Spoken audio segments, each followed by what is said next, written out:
to the republic for which it stands, one nation, under God, indivisible, with liberty and justice for all.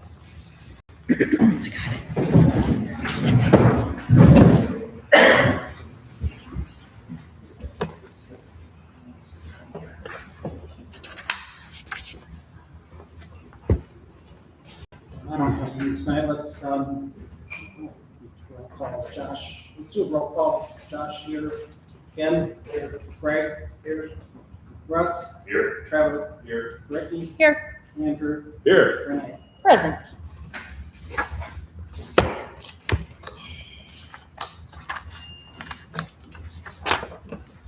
Start with the public hearing 6:01.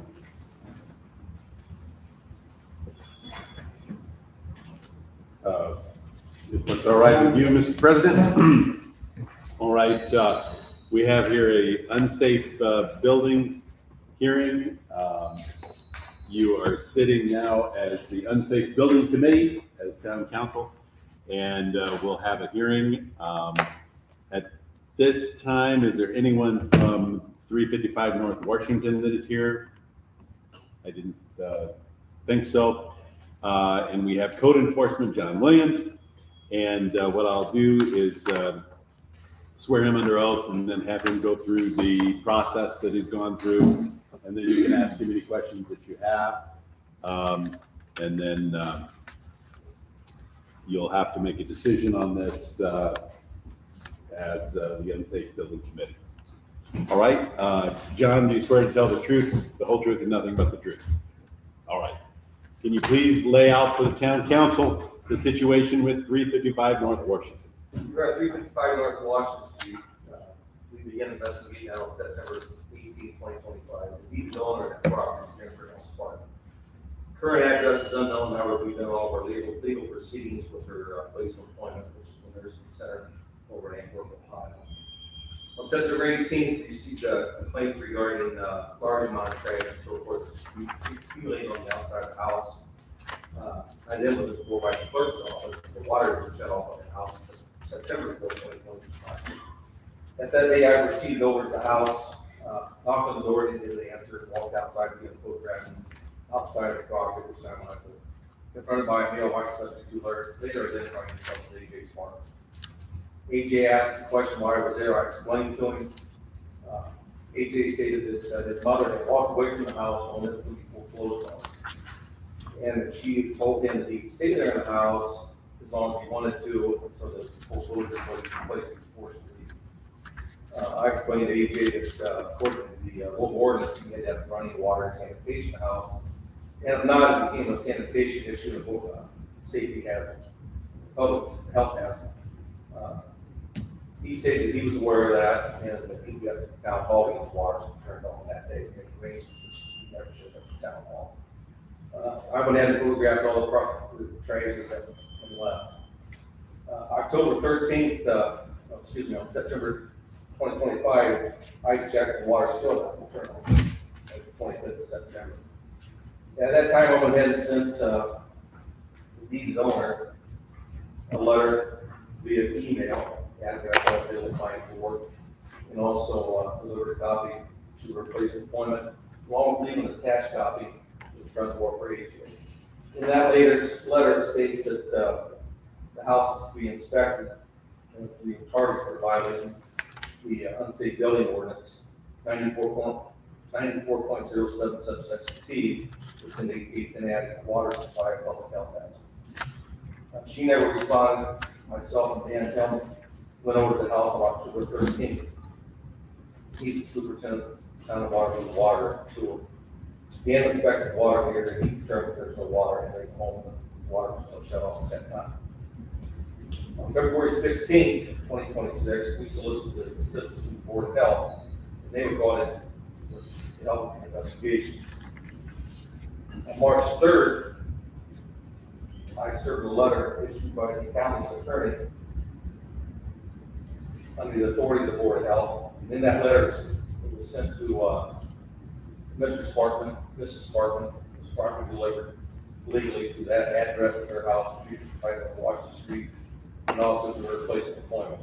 And then that letter states that they had 15 days upon receipt to get the property restored, or the property or subject to be condemned, vacated, sealed, and vacated. That was on March 30th. At that time, still there was no water. On March 31st, I issued a order, which you guys have in front of you. So we had to order water restored, sanitation restored. If it's not restored within 10 days, that the property would be ordered to be vacated and then we would seal it.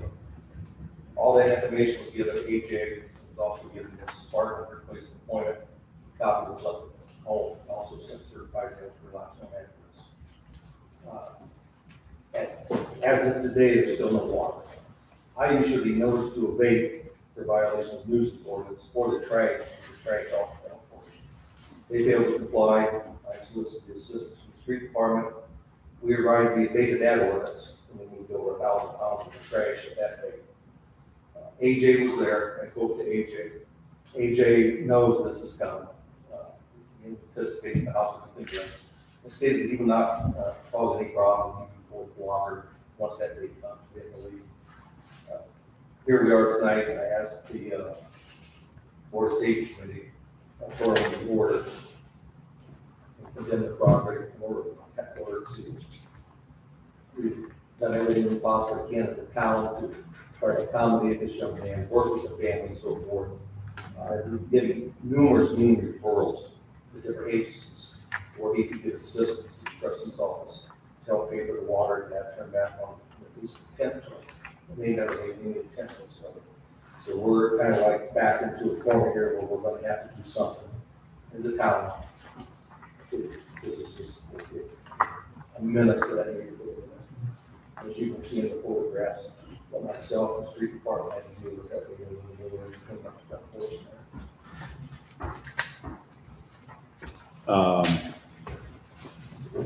Do you have, or is this in their packet? Any information on this in their Yes, they packet? have the whole, They have the whole package, great. Good. I did contact the homeowner, Jennifer, because I know her. She informed me that she's letting it go back to the bank, that she's not. I said, well, is there any way that you can ask AJ to vacate the property? And she said that she's not getting into it. The bank can deal with it. So I said, okay. So I left it at that. And then they did mention when they were cleaning it up, it's you can, when it warms up, it's stinky. So it's starting to emit not a very pleasant odor. Okay. So So it kind of needs to be condemned at this point, is your thought. And so it's this packet here that was with the town council packet ordered with the first page is the March 31st order to restore adequate water supply. Yeah. Does that sound right, John? Yeah, that's correct. Okay. So I guess we would admit this as exhibit 1 here today for this hearing. Is there anything else that you would want the town council to know, John? Just that the order to restore adequate water supply sanitation state, usually by order to restore the adequate water supply and sanitation of a single family dwelling located at 365 at Washington Street, Waterloo, Indiana, by April 2026. And as of today, the well has no attendance been made. I'm assuming that there's not any power there. No, I've not seen any. And there is no. No Yeah. electricity either? So- Okay. I've not seen any lights on. So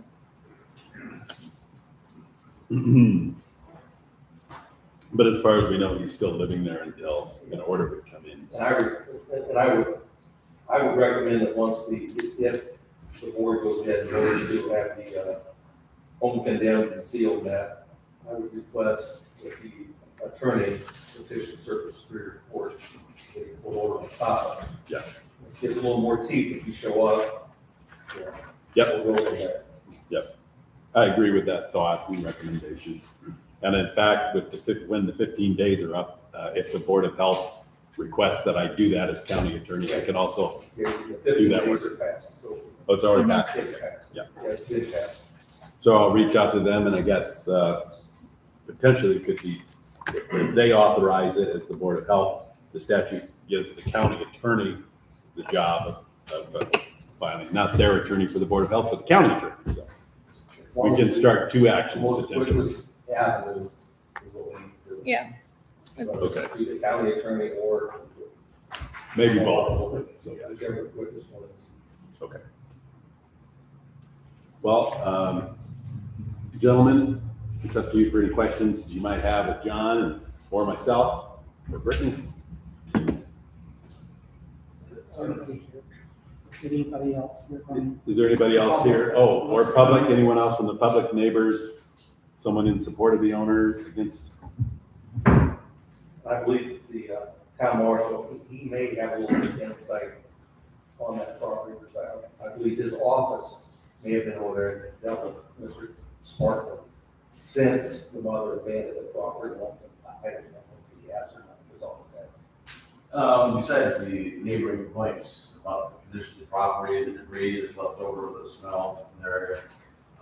There's been complaints about the subject, lives in the residence. Nothing, is charged with or anything like that, but, it's his first activity, I guess you might say, so we investigated more than once. He continues to live there, so somebody forces him to leave. I don't see any change on that, so I have. Yes. John, do you have an idea when the bank may act on this? We have no clue what types of mortgage companies, it could be 6 months, it could be a year, you just don't know. I would love to give this guy a nudge to just get him in and send it to him. I've heard from the homeowner across the street Yep. more than once. Yep. The Sparkman guy is very confrontational. Mhm. It's not somebody you want having in your neighborhood. It's not the living situation that's there. You wouldn't want that in your neighborhood. So anything that we can do to help get them and send it to go, I would be happy to do that. It'd be nice to have some sort of order to force them to take it, for instance, like that. Just on the utility side of things, are we still charging the minimum sewer at that property? So that goes on the lien? Yes, and we are preparing to process the lien tomorrow after this meeting.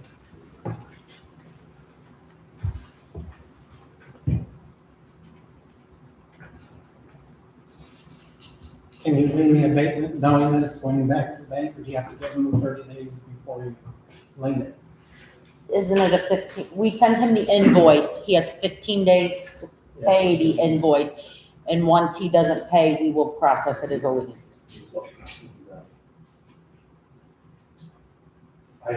I sent certified mail, so we got a copy and we sent and so forth. And everything's been coming back, returning out to some other stuff like that, so we'll probably be back in the mail.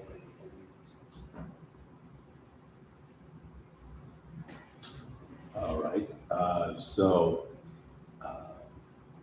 not seeing anything else from the public.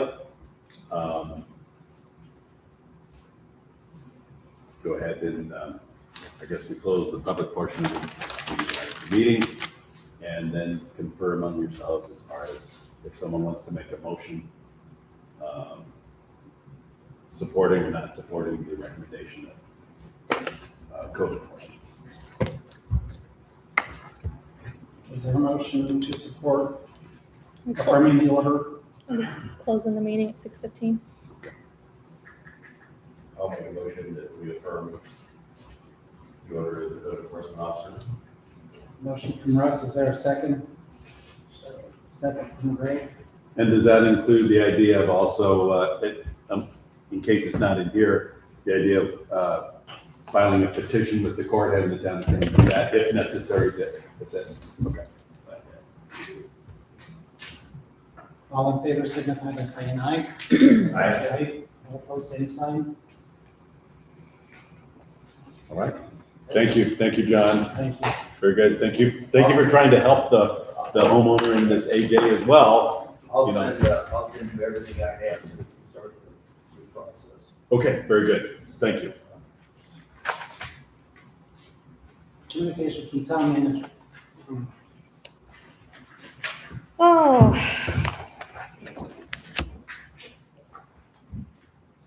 Well, hopefully we're getting somewhere with NIPSCO. That's been a big headache. But I think after tonight, we'll take one step closer to moving forward with that. That's taken up a lot of time.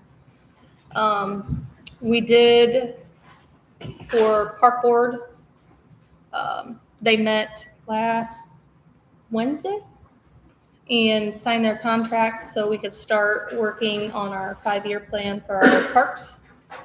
So that has been started. So we will start gathering, they started gathering information, and then we will work towards, similar to with the strategic plan, having your public meetings and questionnaires and items like that will be sent out. That will be coming. Projected end date for that is in, I want to say October, November. So that will be nice when that's done and have that updated. It'll kind of give us a goal to reach again within the next 5 years. From our last one that we had done, we checked quite a few of those boxes that we had put in the previous park plan. As far as myself, I completed my Citizens Planner course, which is zoning and administrative course.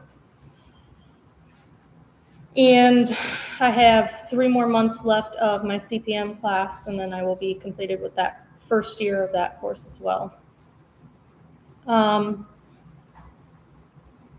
Yeah. I'm sure that there's a lot more, but it's going to be a long meeting, so we'll just, if you have any more questions, just let me know. Communication from town clerk. I gave everybody a fund report, fresh out of the new system. So it looks a little bit differently. It's a little bit different of a format than you're used to. So in the beginning, or the front of the page, it goes over the current month, and then the year to date is in the back half. Whereas before, it was kind of all mixed together, year to date and month to date. So this makes it a little bit easier reading if you want to see how much we've spent and brought in month to date, and then what our ending year end balance is. We are almost done with the bank reconciliation for March. It was the first one we've done on our own in the new system. So we're learning lots of things about how to use the new system and get the best use out of it. So far, we really like it. It's going to be nice when we're all cloud-based and paperless. Audrey's really looking forward to paperless.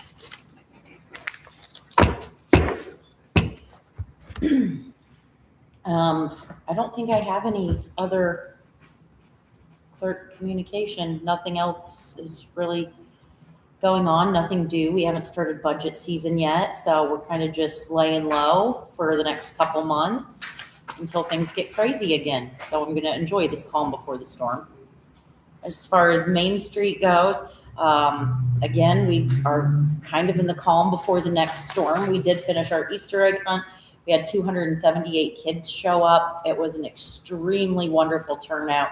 It was a beautiful day. We got in over 40 baskets and 11 bicycles donated from community members and businesses around town, even new businesses from Auburn that participated. So we were very grateful. It was a really good show of community support. And then we just closed applications for the downtown art exhibit last week. We did get 15 artists for our 15 boxes. All of them but 2 have been picked up to get painted, and they will be on display downtown and around Waterloo starting June 19th, which will kick off our June festival. So I'm sure I'll have more June festival information at the next meeting, but we're still kind of in the planning stages of that. And that's all I have. Any reports from any other official boards or committees? Jump down to Midwestern.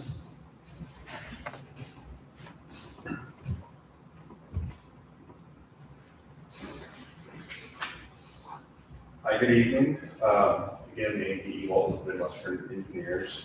I thought I would give you an update on the two divisions of the wastewater plant projects, the wastewater system projects.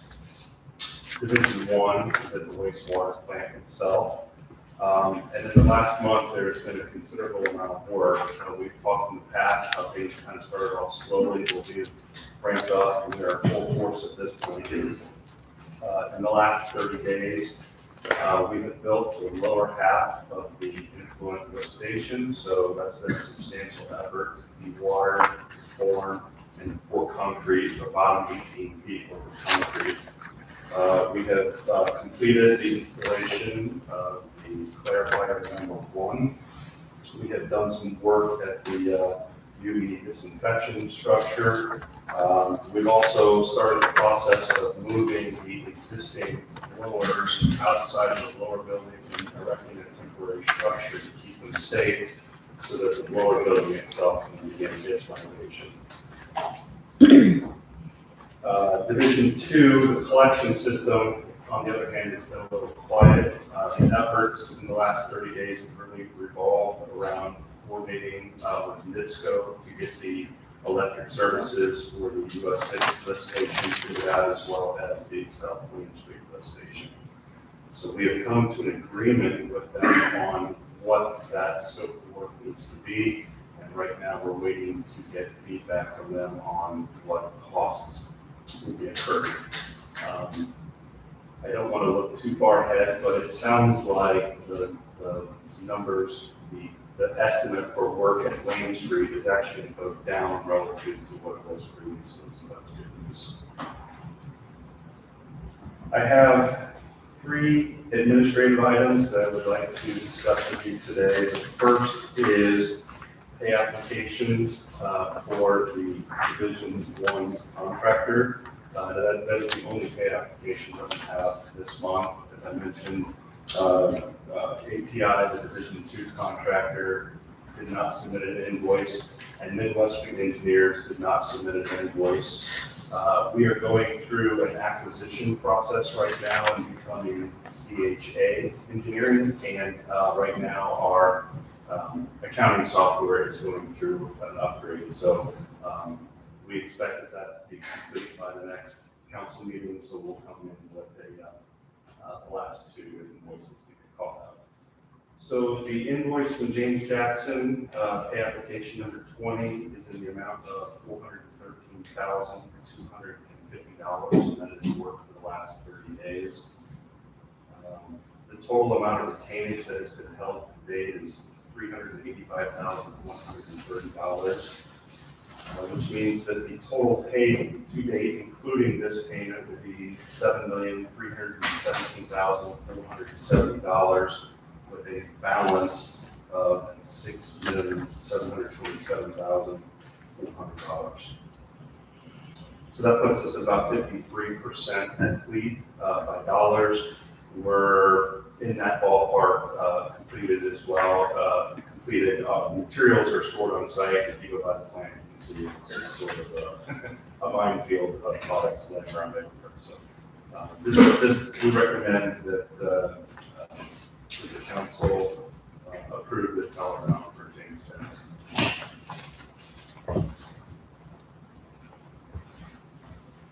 Any questions?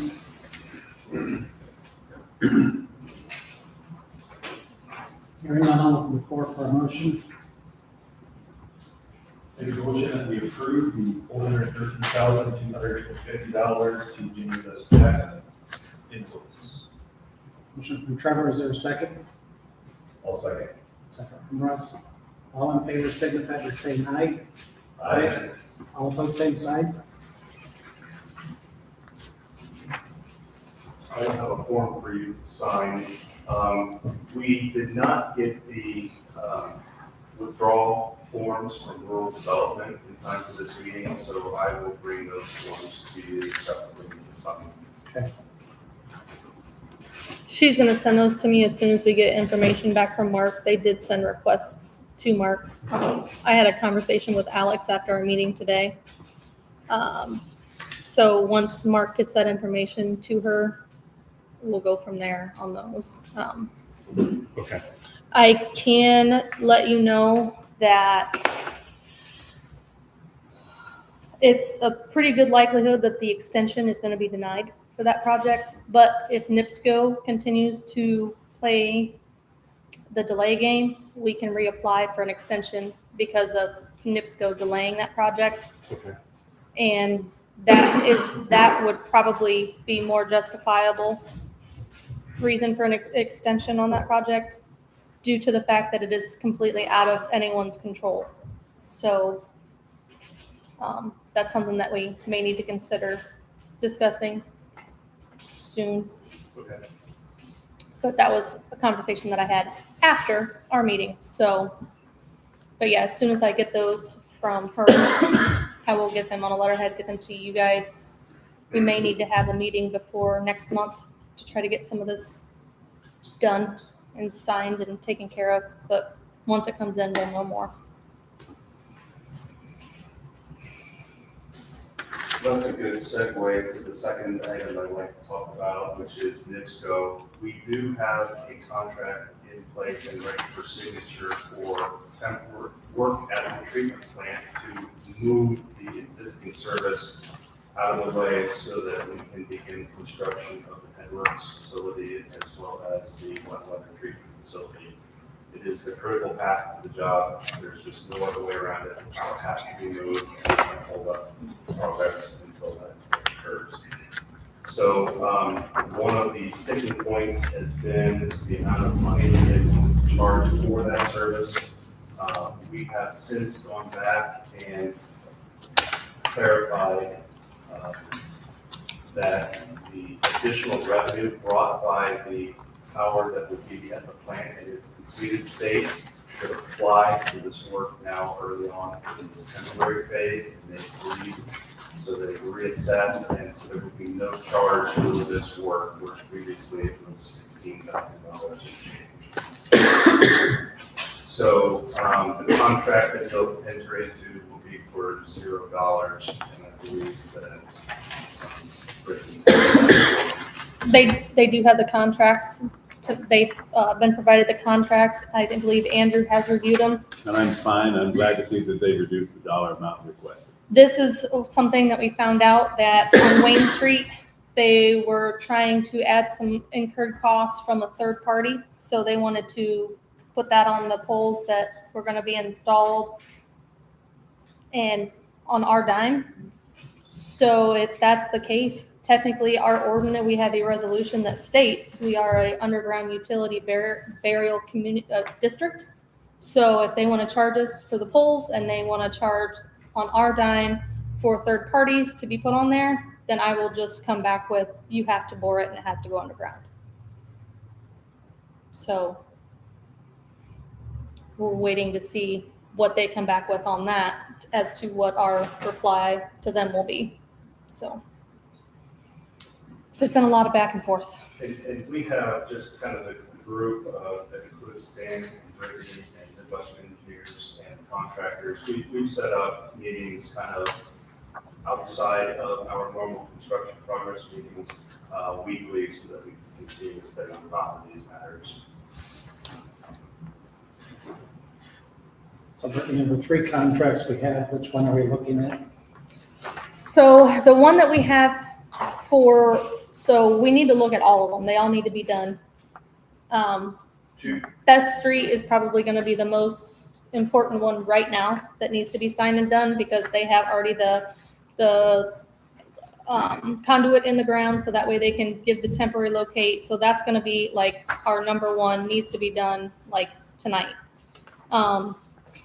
I would say, and then the lift stations. But tonight, I would really like for you guys to consider approving the contract for Best Street, so that way they can get moving on the facility and getting that done, because that's halting the project like right now. So as soon as this can get signed, we can schedule with NIPSCO, and then they said it could be 4 to 6 weeks The one engineer did state that she's kept it at the forefront of her desk and is going to try to fit it in as soon as she can. But with everything going on with the strikes and the lockout, it's hard to say how long it's going to be.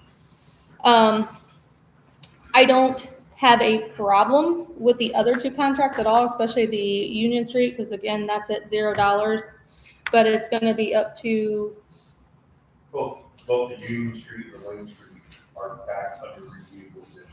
I would suggest that you hold on those because we've asked them to take a different approach, particularly at US 6 on how it's going to go together. So that contract could be revised. okay. So is the Wayne Street. The Wayne Street actually should be reduced. It should be 0. Yes, but we'll see.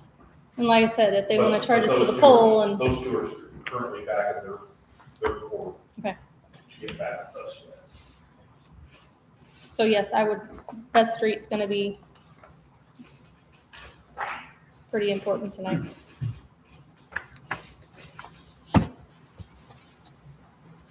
You all have the contracts. Is there any questions on the Best Street contract?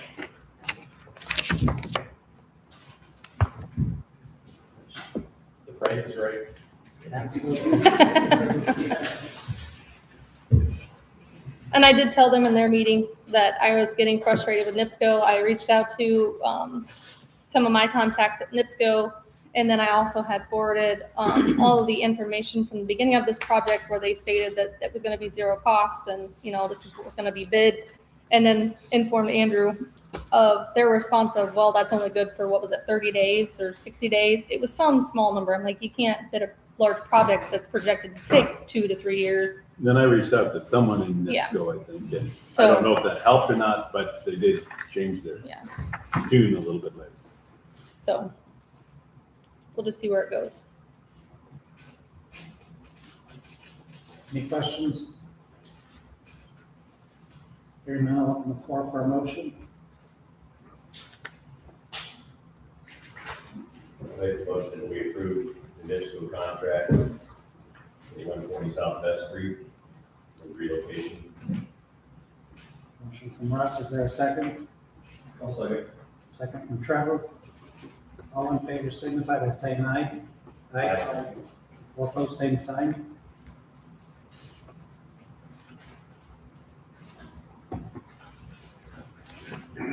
And then once they get the other two back, we will forward them to you. Because it's hard to say who they're gonna,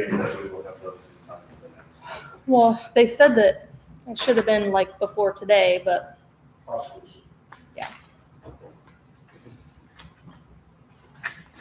The last matter that I have for you is regarding the collection system improvements project. During the course of that work, the contractor API uncovered some things that we weren't anticipating. There were some defective sewers, there were some items that were not in a location that we were anticipating. And there are some existing utilities in the ground that are gonna make it very difficult to service in the future. So we asked them to provide quotes for each of these 4 locations. And I believe that you have a packet that breaks down and shows you what those quote values are. And then there is a fixed dollar amount, which is work that the contractor performed to do additional sewer can investigation work to try to basically to help uncover more of these hidden issues. We can get into the weeds if you like and talk through specifically what is involved with each of these 4 quotes. But in general, the work includes additional piping, additional manholes to try to restore the functionality of the collection system at those 4 locations. this has been discussed previously in other council meetings. We just did not have a quote when we had discussed this. it's one of those deals where we're already gonna have the ground open and able to do the work. So that's where council had requested to get quotes on the work to see if it was feasible to do while the ground is already, it's already easily accessible to make those changes.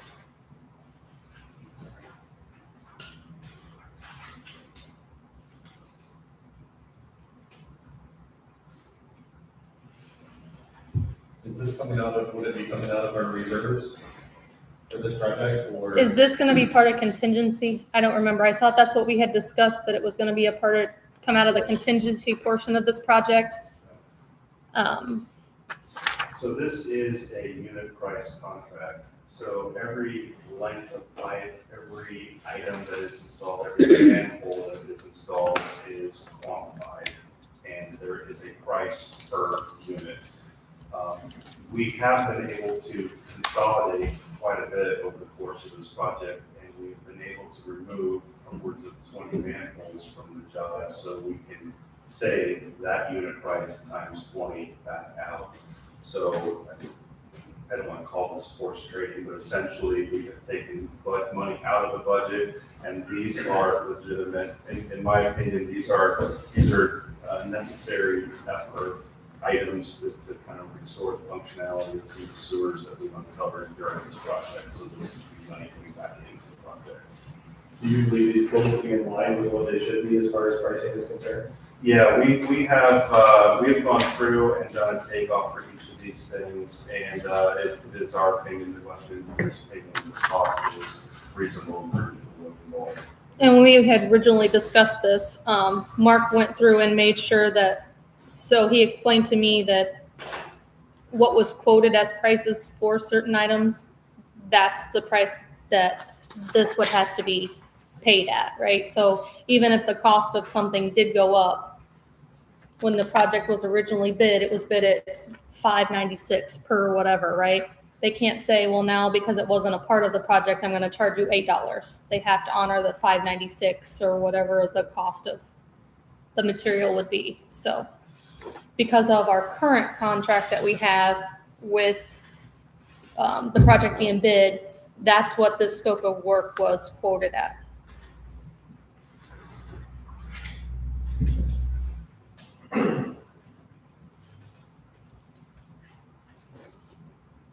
Dan, I don't know if it would help to explain maybe one of these as an example of what we're trying to achieve here.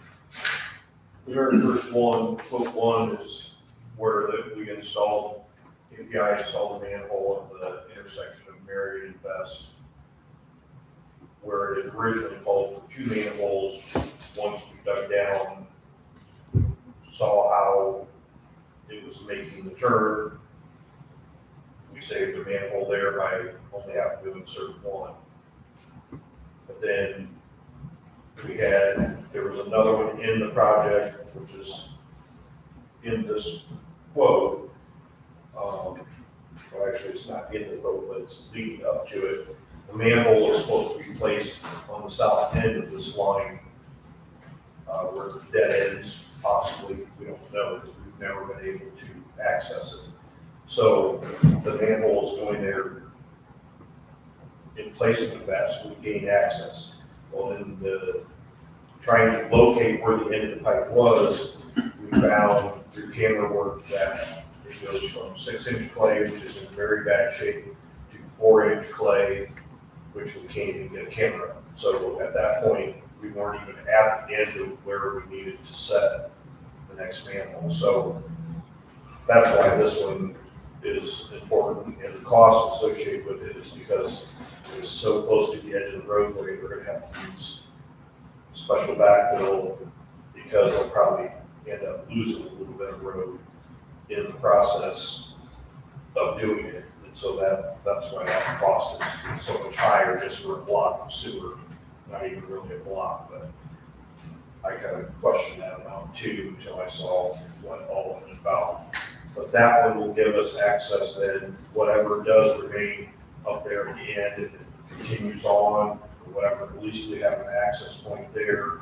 We have new pipe to the other manhole they installed. Unfortunately, the sewer going west up Marion is also in very poor shape, but we'll save that for another day, but it actually needs 2 more manholes that I found out through some investigation.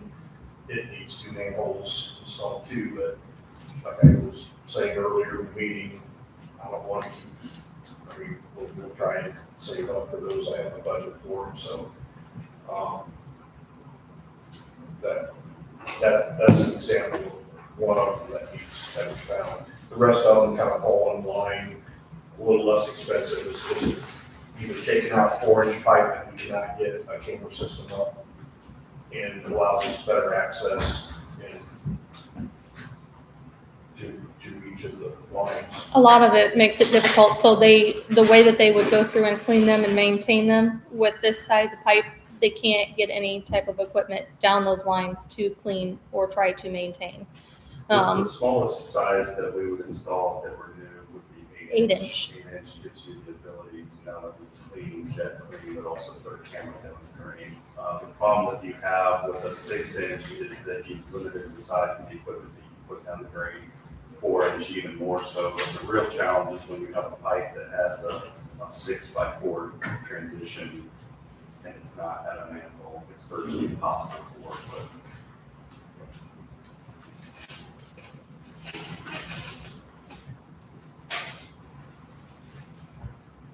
Do you have a question? Oh, Yeah, go ahead. oh, just making sure.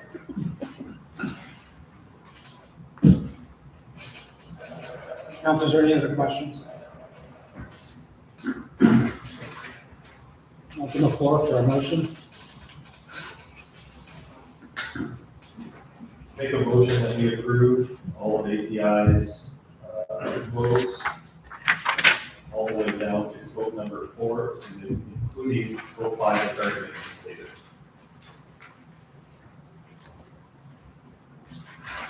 Motion from Trevor, is there a second?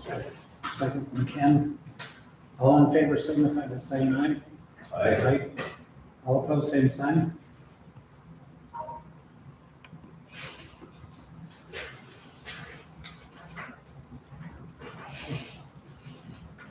Thank you very much. Thank you. For your time. Do you have those forms for him to sign? I don't have the change order form. Okay. For tonight, but I can bring that up when I bring our. Okay, I just figured if you had it, you could.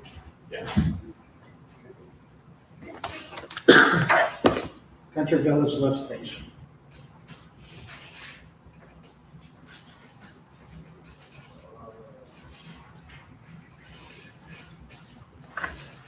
So, you've been having some more issues with that station. There's- Should have 2 things in front of you. One is for nearly 14,000, the other one's for 3,500. I'll go with the 3,500 first. That is to rebuild a pump that sucked up a piece of metal that was in the bottom of the station.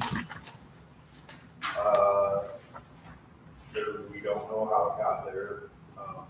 I have suspicions, but I don't have proof. So this was a pump that was actually given to us by American Pump and Barnes Pump, the manufacturer, because of all the problems we've had since that lift station upgrade. We, unfortunately, it's, I guess, one of those luck that we have had. No one else has had issues with these pumps.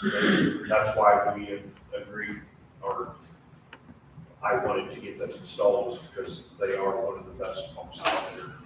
Unfortunately, we had some lines. And this pump, though, was damaged, and this is what the repair is going to cost to get that pump fixed. It is a third pump, so it would be one that would, be on our inventory at our shop to replace if another one would go out. essentially when we had this originally installed, that there wasn't a third pump. So I think it would still be a good idea we don't have to do it, and we would just go with the 2 pumps that we have. The problem is we currently have one of the second pumps is currently also down. And they're having a hard time, their service department is having a hard time diagnosing what it is. Currently, we are on 1 pump, which is not recommended or good to have. So that's why I wanted to bring this one to you to possibly get this one fixed, so we do have that backup pump. Hopefully we can get all these bugs worked out, we would never need it, but then again, you never know. So that's, The metal that you found inside, do you think this is vandalism? Do you think this is? no, it was parts and pieces of the pump, of parts to the pump, but, it was packaging material is what it was from the new pump. So there was a rail here, they call them, that holds the pump on the rail. And then there was a bolt, and I think the bolt is what actually got sucked up in it. That was from packaging from the pump install. We did not do the install, so, but I can't say they knocked it in there, that's what caused it. But, so, they are working with us on that price for the repair. So they're still working with us, I think, as a company itself. They've been very good with the station, with all the problems we've had, as well out of warranty. And the current pump that they're working on is, we're not charging us to fix either. So this one though, incurred so much damage that if we do want it, we would have to pay that.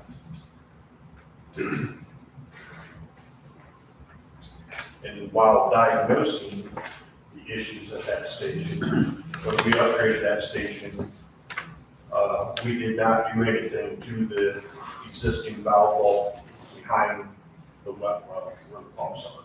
So in that valve vault, there are 2 check valves and 2 other additional valves that you can isolate each pump with. They are in not good working order. The check valve, we have rebuilt twice and needs to be replaced. And this here is a quote for them to replace all that parts. I didn't have it in the original quote when we upgraded the station because I thought that the station was relatively newer, in terms of how long it had been serviced. So I didn't really feel like it needed to be replaced then. In retrospect, we probably should have done a complete rehab on it like we are these other ones. So this is their quote to do that rehab on the valve vault outside of the wet well.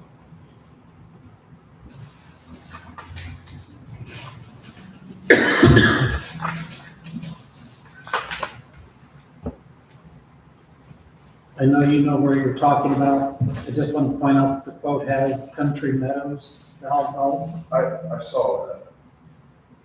Yeah. And with Country Meadows just down the road, I just. It's out of our scope of purview, so. Just saying. I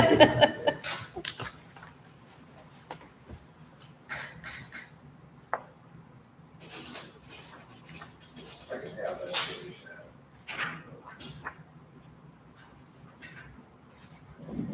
I was thinking we were expanding.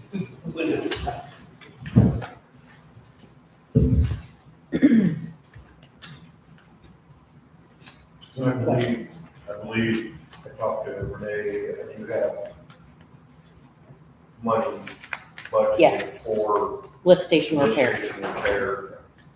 It's part of the funds in the sewer improvement fund. I believe it's $30,000 of that was set aside last year for repairs, and then we'll set another $30,000 aside this year as well. So yes, there is plenty of money for These all of the lift station things today.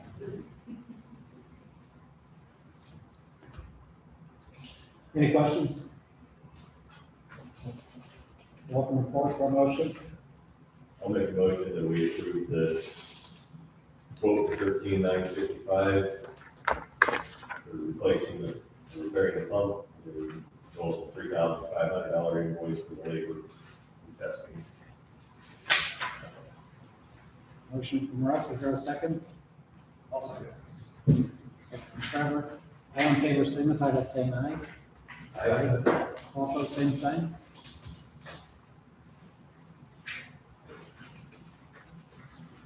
Water tower one. This is the tower on Walnut Street at 385 West Walnut. This is Dixon Engineering, who we have worked with numerous times in the past. They have done the tower inspection was done close to 2 years ago now. At that time, they had recommended that we get the work done that they noted in that inspection done this year. So after talking with Renee about funds, she said go ahead and contact them, and they have been sent their engineering cost agreement and contract to start the process where they, once they get on board, then they will put this out to bid, and like we did for Tower 2, find a good bidder, and, you know, the people they send the bids out to have, when we got Tower 2 done, we were very fortunate that one company underbid quite a bit and still did I think a great job. So we had only set back a certain amount of funds for this tower, and cost it went up, plus this tower needs additional work that the other tower did not. Some of it was requirements by IDEM, and then other things were safety issues. Fixed when you go in and do that type of work. So that's what that contract is. I will note while you're looking over that, I don't have it for this meeting, but I am also getting a quote from Fearless Midwest, who is the company that helps us with all of our piping and motors and stuff at our plant, at the water plant. We have a vault underneath this tower that is in need of some severe work. I talked to Dixon Engineering about it. They really didn't want to take this on as part of this tower painting project, because painters typically do not do that type of work. So he asked me to get that quoted separately, which I kind of actually wanted to do anyways with Fearless, because I would rather have them be the ones that are doing our tower controls and things like that. They are currently getting a quote around for me to do the necessary work in that wall. We've had some issues here lately, numerous times, but most recently within the last couple of weeks. There's an altitude valve in that vault that keeps malfunctioning, which then causes us to overflow and lose a bunch of water out on the ground. It always happens in the middle of the night on weekends, so it can be unavoidable with their recommendations. So I'm hoping to bring that to the council meeting when I get get that quote, we may have to find some funds for it. I don't know. We had discussed that in redevelopment. The vault itself is leaking groundwater very badly.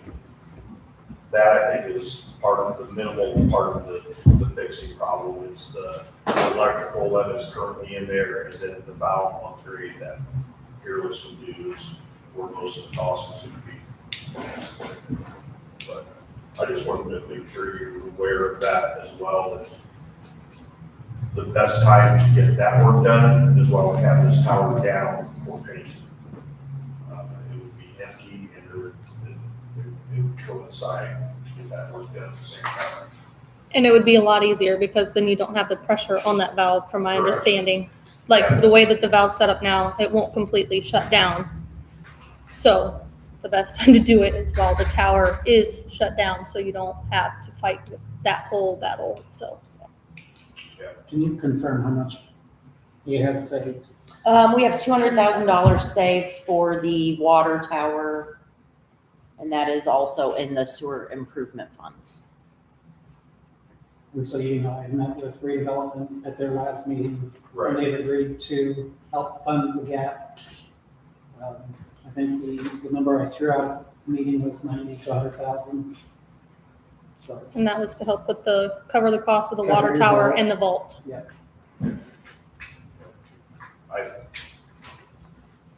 We'll see, we'll have to see where the quotes come in for the actual work on the tower and what Peerless comes up with, and there might still be a gap. But we'll see, I mean, I don't know yet, so hopefully we get another contractor like we got for Tower 2 that comes Who's in. in way under. Underbids everybody and still does a great job, and then we would be well ahead of them, so.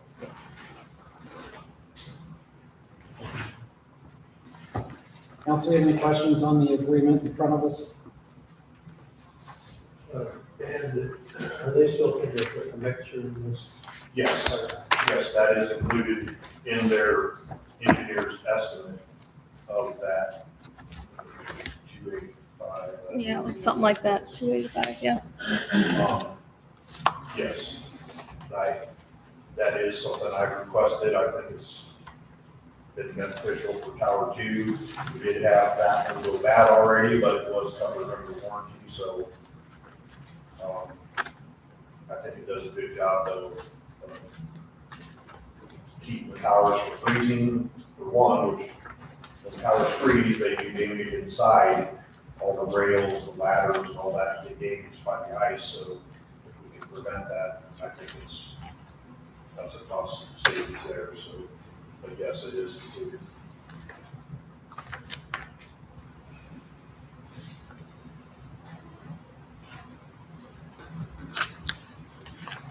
Any other questions? Hearing none, I'll open the floor for a motion. I would move the service agreement from Dixon for the amount of $39.99. Motion from Ken, is there a second? Second from Greg. All in favor signify by saying aye. Aye. All opposed, same sign.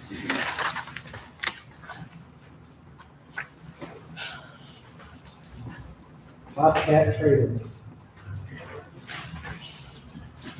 So I got a call a couple weeks ago from John Deere, where in Edgerton, Ohio, where we lease our John Deere skid steer for the wastewater plant and the water plant. We use it for both departments.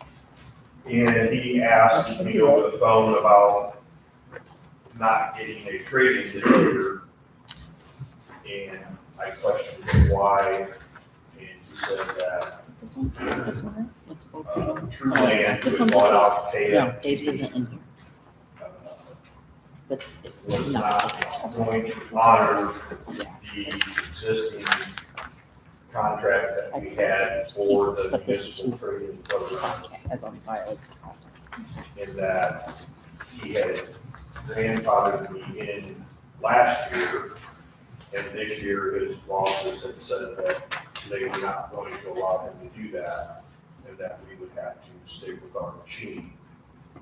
And I said, well, you know, we do have a contract, and it should be honored. And I said, you know, I think we should still be getting our new skid steer. And he said the cost is gonna go up. And I said, well, what would that be to?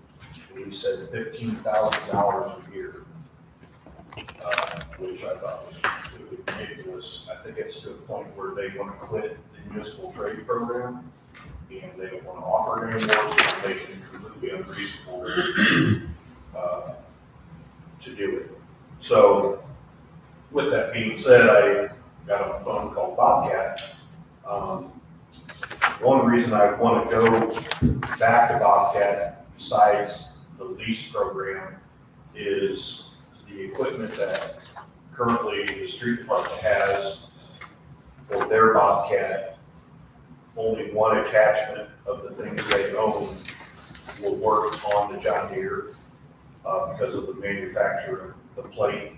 It's a similar plate thing, but they will not stay attached. And we try to get them to work, and we can't get them to stay on.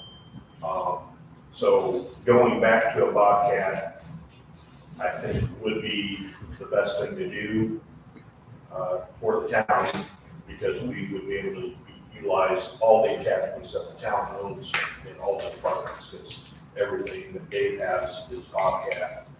So if we had to borrow the brush hog or the jackhammer, or, you know, everything that he's acquired that fits a Bobcat would fit this Bobcat as well.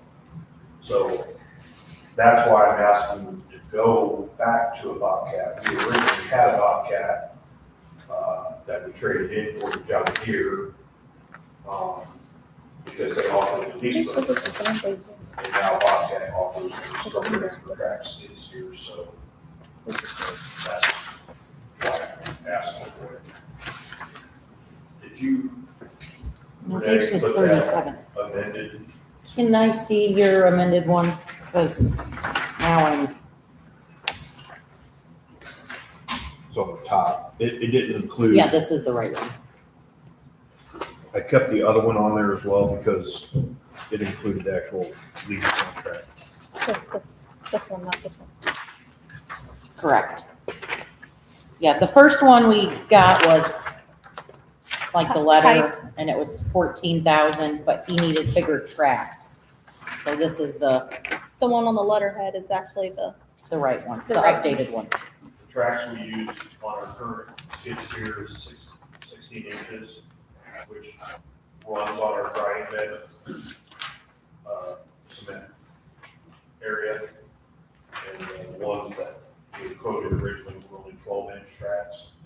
And then also he had admitted not putting beacon light on it. So when he added those two things back in, it came to the difference between our trade-in and the new machine would be $16,639 and 26 cents.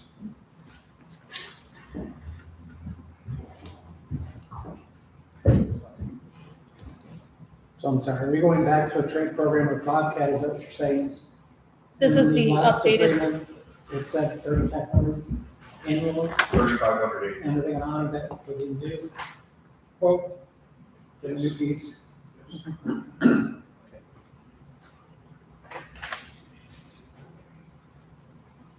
And surprisingly, we found some money.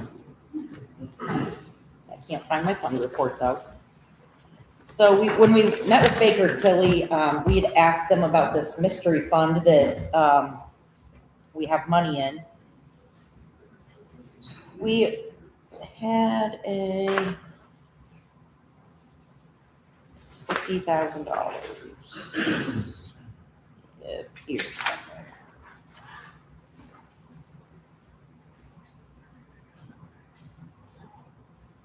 In our old sewer sinking reserve fund 3308, there's $51,437.78. I did confirm with Baker Tilly that this is not reserved for our current bond and can be spent. So we can move that back into water operating and spend it on whatever. Or move it to sewer improvement and allocate it towards something, but this would be a good thing to take out of there so we're not using our operating budget.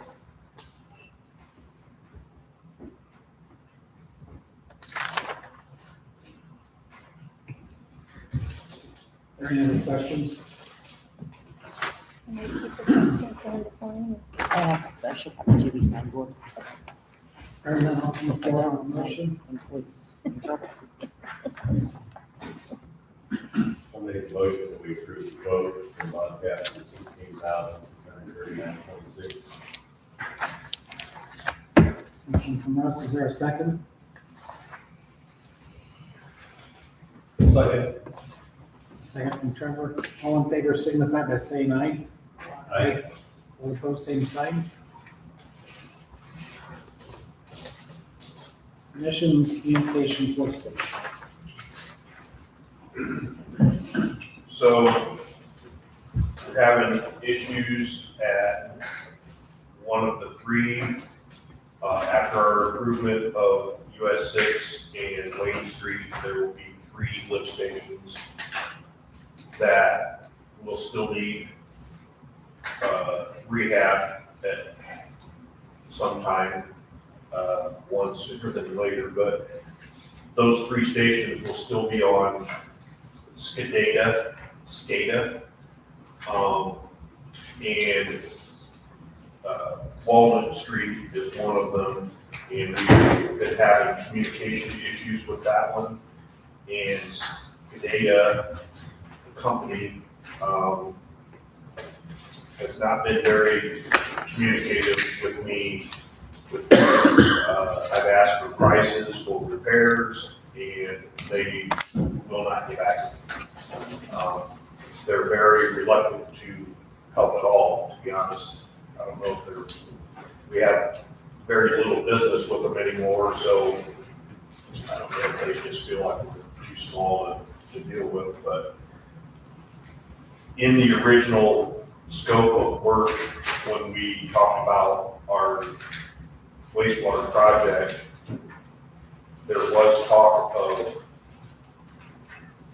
committing those 3 remaining stations at the end of the project over to Mission Communications so that we could get rid of SCADA at the plant altogether, because there are antennas, there's electronic, gadgets down there that communicate all this stuff.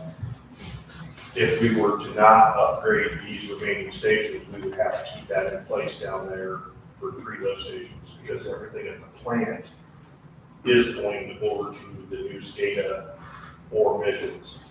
So, and the 2 lift stations that are getting rehabbed are planned to be upgraded to Missions as well. So this quote is from Miguel Anderson. I did reach out to Alan Birch, which is the electrical engineer from Midwestern, and asked him if he could look back in all the notes to see if this was not part of the original contract. And he found where we had talked about it, and it had kind of been left Yeah, put on the back burner. essentially back in our court. They had not planned on doing it, because they had reached out to D.L. Anderson and said, are you planning on upgrading these other lift stations? And they said no, it was not in their scope of work for that project. So I had already reached out to D.L. Anderson prior to that and asked them for a quote for those 3 remaining lift stations, and that is the $12,937. There's I don't know if you got the other paper behind it. It's basically the one I have highlighted. It's the Hydro 850. First of all, I've never had any issues getting a technician on the line. There were 24/7 technicians available for support, for help at the lift station, and their equipment is cellular based. We've never not gotten an alarm from emissions. We have not gotten a warrant to state because of the antenna issue. But, I think it was kind of in the scope of work before. I just wanted to get kind of ahead of the game, since we are having issues with one of the stations already that is not getting any work done to it, to get this done, so that when we do finish the plan, we can just get rid of it altogether. And then it won't have to be in the rehabs later when we go to rehab those other stations. It will, Correct. this will already be taken care of. That will Yes. be a less expense when that time comes. Right, that will be able to be transferred with any upgrade that we get. In fact, this will already, what I'm asking to have put in there will be what the upgrades need. We will have to upgrade the emissions as well. It will be already, the micro 850 is the one that we would want with the upgrade, so it would already be in place to monitor levels, flows, all that. Renee, is that coming from the same line item? Yes.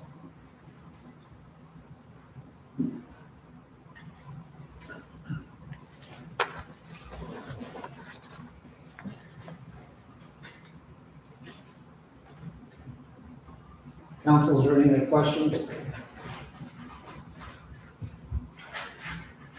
This will have, we've got all the lift stations.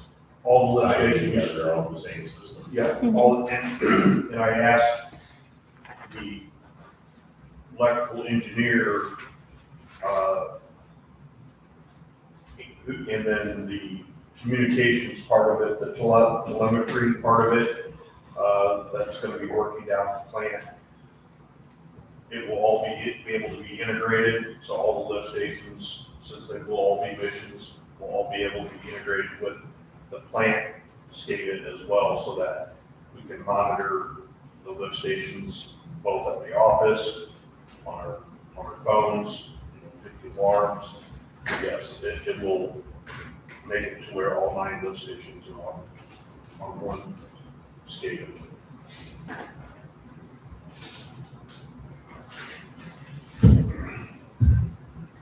Any other questions?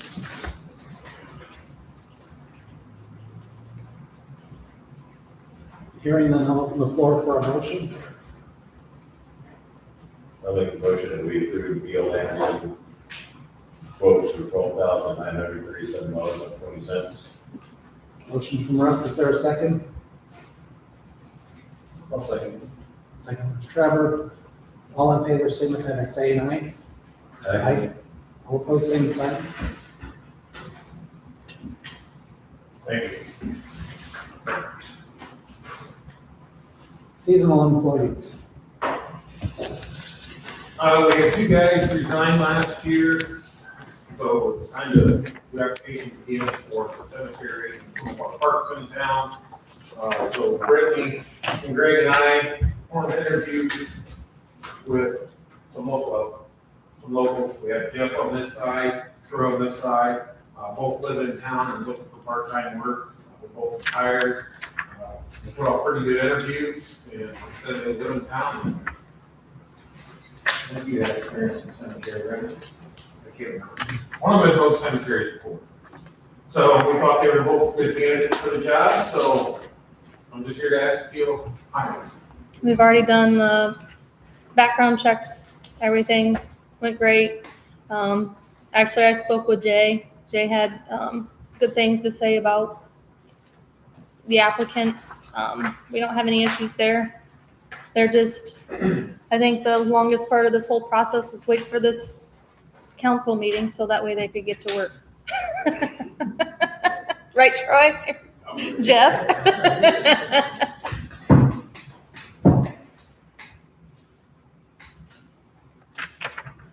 And I did do the whole throw a wrench in Dave's get up there and make him fill out paperwork as we went through and document our questions. So that way, when we were going through these interviews, we were maintaining the same questions throughout. So that way we could make the best choices that we could during this process. So Renee, you're good with money? I'm gonna be able to pay the guys. Yep, we've got it in the budget. We are actually, we saved money because they haven't started yet, so. Now, wait a minute. Danny's been doing extra hours on the cleaning. Oh, So, well, didn't save all that time. guess we didn't save that much money. Yeah, Danny's been working quite A a bit lot. out there. Yeah. And with the cleaning of the cemetery twice. Yep. And that really upset him. So I don't know if you guys heard that story. But they clean the cemetery like we do every year, pull all the flowers out, put them in the dumpster, car, send out the street plant. Somebody spent the time to pull all of them back out of the black trash bags that were in the dumpster at the park, take them back to the cemetery, and just decorated a whole section Just- of grave. And the dirt mound Yeah, and Hills out there and. Jay, don't you have something else for these people? I didn't turn that into jail, I was just so. and then Dennis thought it was an April Fool's joke, and it really wasn't. Yeah, so it took Danny a whole other day just to do that, so, but it's done. Verifying that the dumpster was it. So. And I believe both of you are starting tomorrow, what is the way to correct? We didn't get that far. We told them to be here, and I would give them instructions. As soon as I'm told what to do, I'll do it. That's when they'll say, "Yes, boss." Council, do you have any questions?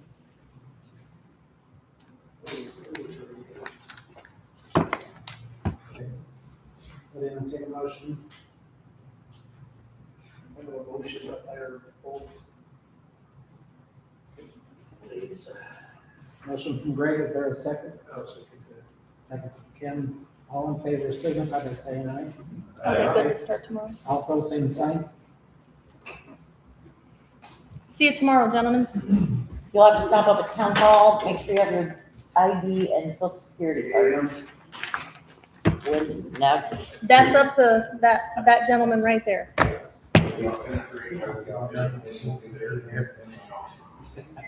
Do what? It's like he looked at Renee like she was gonna be there. Hey, he was looking more at me because Troy's been. I'm not What's gonna going tell on? you what to do at 8 in the morning, go mow.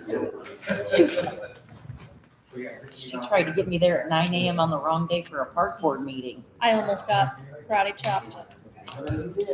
I almost did. I was like, oh, my bad. Sorry. I did that like 3 times that day. Town hall gutters. Oh, so I don't know if you guys have been up at the town hall in the wintertime and tried to go into the back door, but I'm tired of slipping and falling on my tuchus.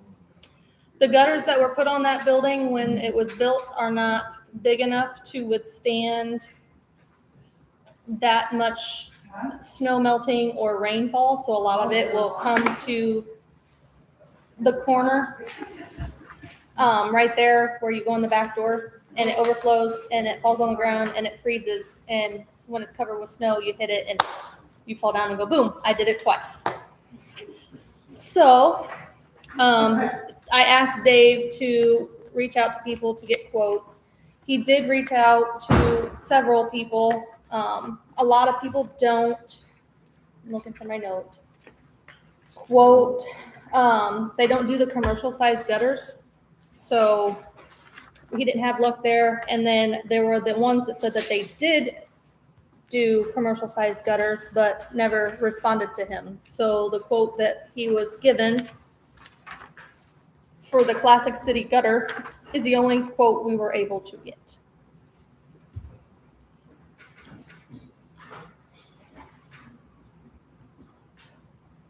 And that quote is for how much? $3,910. I'm also hoping that when they redo the gutters and the, like where the downspouts are, the ones not pouring out onto the sidewalk, they'll kind of move that around a little. I'm really hoping. Because, can't have Jen tripping over boxes or me falling down on the ice and having horrendous crashes, so.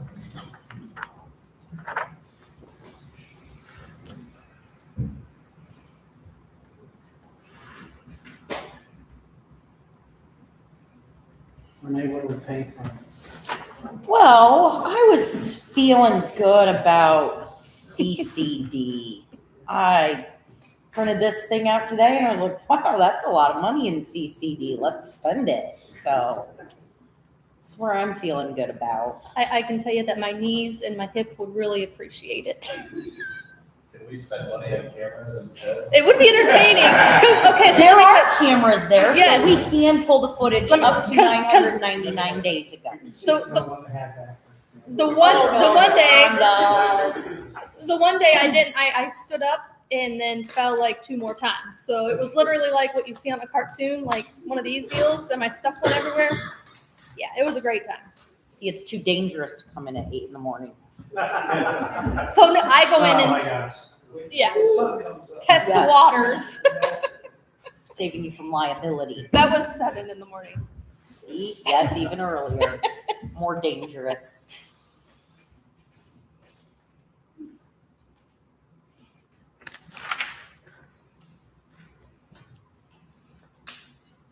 Council, is there a motion? I'll make a motion that we approve Classic City Gutter quote for $3,910. Motion from Russ, is there a second? Second from Greg. All in favor, signify by saying aye. Aye. All opposed, same sign. MBH updates. So this is one I want to be on this agenda every month.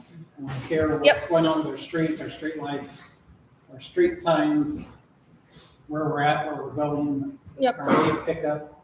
Yep, so I did tell Dave that once we got going with this maintenance, the part-time maintenance, getting our seasonal help going, we'll sit down, we'll have a meeting, we'll discuss,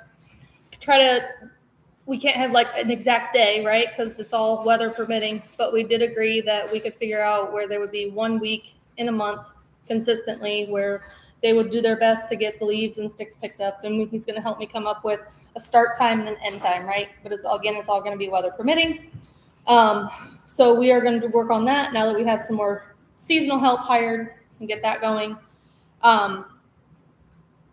The lights that are out downtown, he has been working with the electrician and they are all being converted to LEDs because the components that are in them now, they're just kind of a hassle and they're Well, we're set up now that we can do it ourselves. So there were some wiring issues in the ones downtown. downtown. As soon as we got that fixed, I think the one wagon tails took the blue ones, right? Like Yeah. front wagon tail. And then there's a couple, We have 2 in front of the library that took crack ones. Yep. We do have all the parts have come in stock last week, and we do have everything in stock, so we should not have to hire an electrician for that. Right. So we should be good to go for ourselves.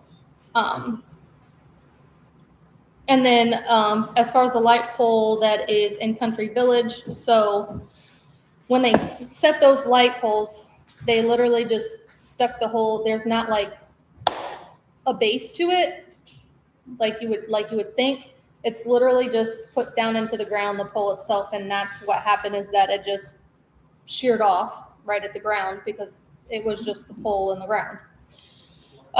He did look into them and it's what, 6,000? What just 3,000? I can't remember. No, it's 6 to 8 weeks before Six- we even okay. get to Auburn. The light pole itself to get here. But he did get the quote on that, so that's why that light is still laying there in Country Village.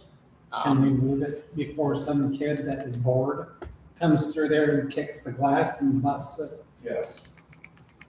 I'm just gonna see if I have. But as far as the electrical part of it, it is live, but it's safe. It's contained, it's blocked off, nobody can access it.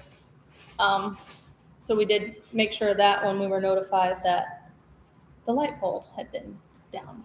So, When I go to meet with those guys, I'll send the other 2 out to pick it up. Because it's 100% junk. We're gonna save what's left of the 3 plastic lenses, and 1 broke. We'll save the other 3 just in case, because that's one thing we don't have spare parts for, because those lenses back in Country Village. Shockingly, this has never happened back there. you said you got the leaves picked up on the south side of the tracks. Yeah, I lied. I missed the spot on far center street. But other than that, everything south of the tracks has been picked up great. We'll go back to seating, and we're just gonna throw some seats in some spots where it looks bad, the bank, and there's 3 or 4 houses that have dead spots. I do not have one. So we'll go back and do some seating, just throwing some regular grass and down there, so we'll get back to being green. And then we come up this way, we got a pile right here to do, we did this house, we did all the alley here at Lockhart today, and then we went down to Sheridan, and our part-time guy left at 1:30, so we skipped the US 6 portion, because we didn't have enough people to run flags, so we didn't want anybody to die, so we'll be back on that.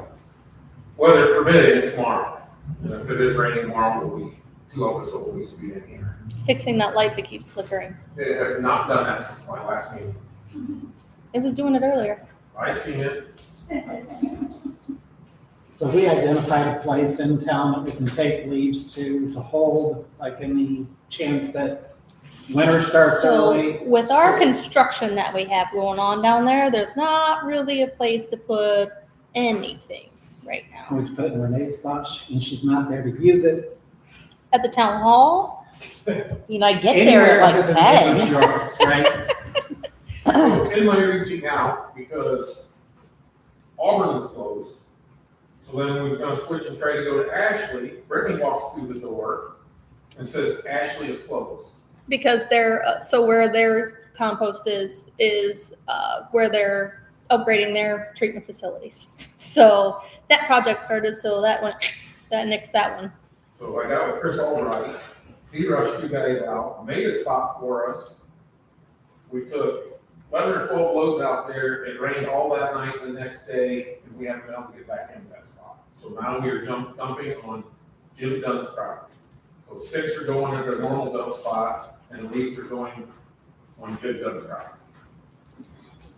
And they'll be composted in the compost. We usually dump leaves at Gibson's Heating and Plumbing's recycling. And they compost it, but it's so muddy over there, we can't get back in there either. Yep. And Brittany came up with the idea of maybe dump them in front of the street barn and do a Control burn. controlled burn. I don't think they would burn, but there's been a lot of burn.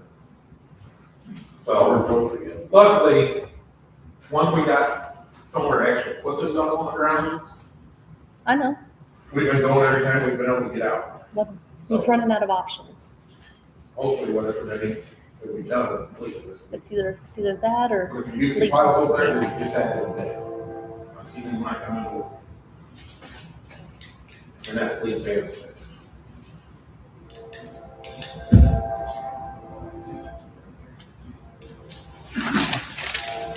Do we take care of the school crossings on Simons that flash? yes. Yeah. Are you gonna So talk there's- about the light that's out? Yes, Yeah, we've already. you got it? You've got that Yeah. light bulb, right? I'm sorry, I forgot to look for it. But I know the special order, and I do believe I have it. And that's the south one on the top. Yep.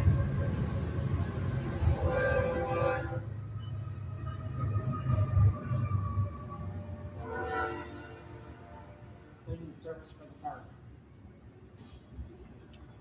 So that used to be an individual that would clean the park and the town hall.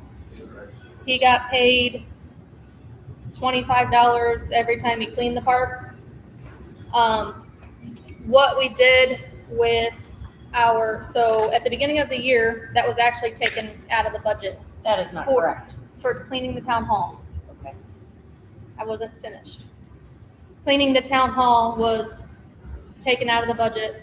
I had started doing some of the cleaning, and Audrey has really stepped up and helped cleaning. She cleans every Friday something. And we got the new cordless vacuum in there, so it's super nice and it's a lot easier to keep things clean. So as far as the park service, when Dave and I did interviews for the part-time maintenance position, it was discussed about him coming in and doing that as a part of his role, and he did not have a problem with that. it was, and that's where Renee had asked about hours and all that. So I guess that's where I need clarification on how. From a payroll perspective, I don't think that's a wise use of a wise use of our money to pay somebody to come in on the weekends who has overqualifications than more than just cleaning a bathroom. We're gonna end up paying him more than we would be a cleaning person to come in Saturday and Sunday to check it after a rental. And it really doesn't take that long, but instead of just hiring a $25 person, we're now, when they have to come in or do weekend duty, I mean, that's 2 hours that they get paid. So he's gonna end up getting paid more, and then that's gonna cut down on his hours during the week so that he doesn't go over the hours. So I don't think that it is the best use of funds. I think it would be better to hire somebody to come in than we have it insured that it's getting checked. And we're not using our resources for that. It is built into the fee. This is part of what they pay for when they do that. So it would be my recommendation, and I would like to hire somebody to have bathrooms, to clean the bathrooms. I did reach out to Kyra's cleaning service. She's willing to do it for a little bit more than what Maurice had done it in the past. It would be $35, and she would do an opening kind of cleaning, to get rid of all the cobwebs and dust and debris from the winter. We didn't discuss a price for that, but looking back, I think Jen said we used to pay Maurice $125 for the opening cleaning, and I don't think that would be an issue if I told her, whatever you can do for $125. But that would be my recommendation. And that would be what I would like, since so the clerk's office deals with the rentals. Mhm.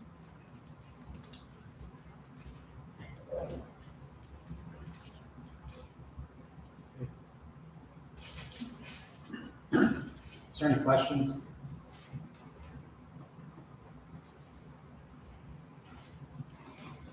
Would open the floor for a motion.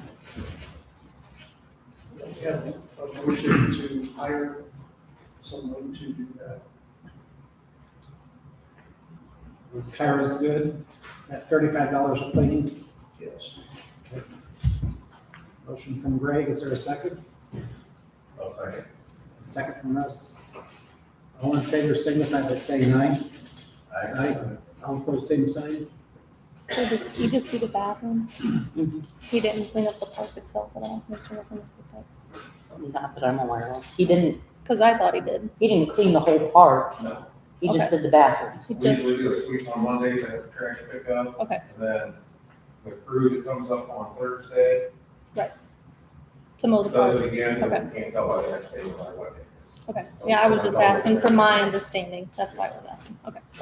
Nothing fast and going. If the bathrooms are extremely bad, which there have been a few instances, he did have to charge us extra, in which we then did not refund the people's deposits because he had to charge us extra, but that happens very, very rarely. But occasionally.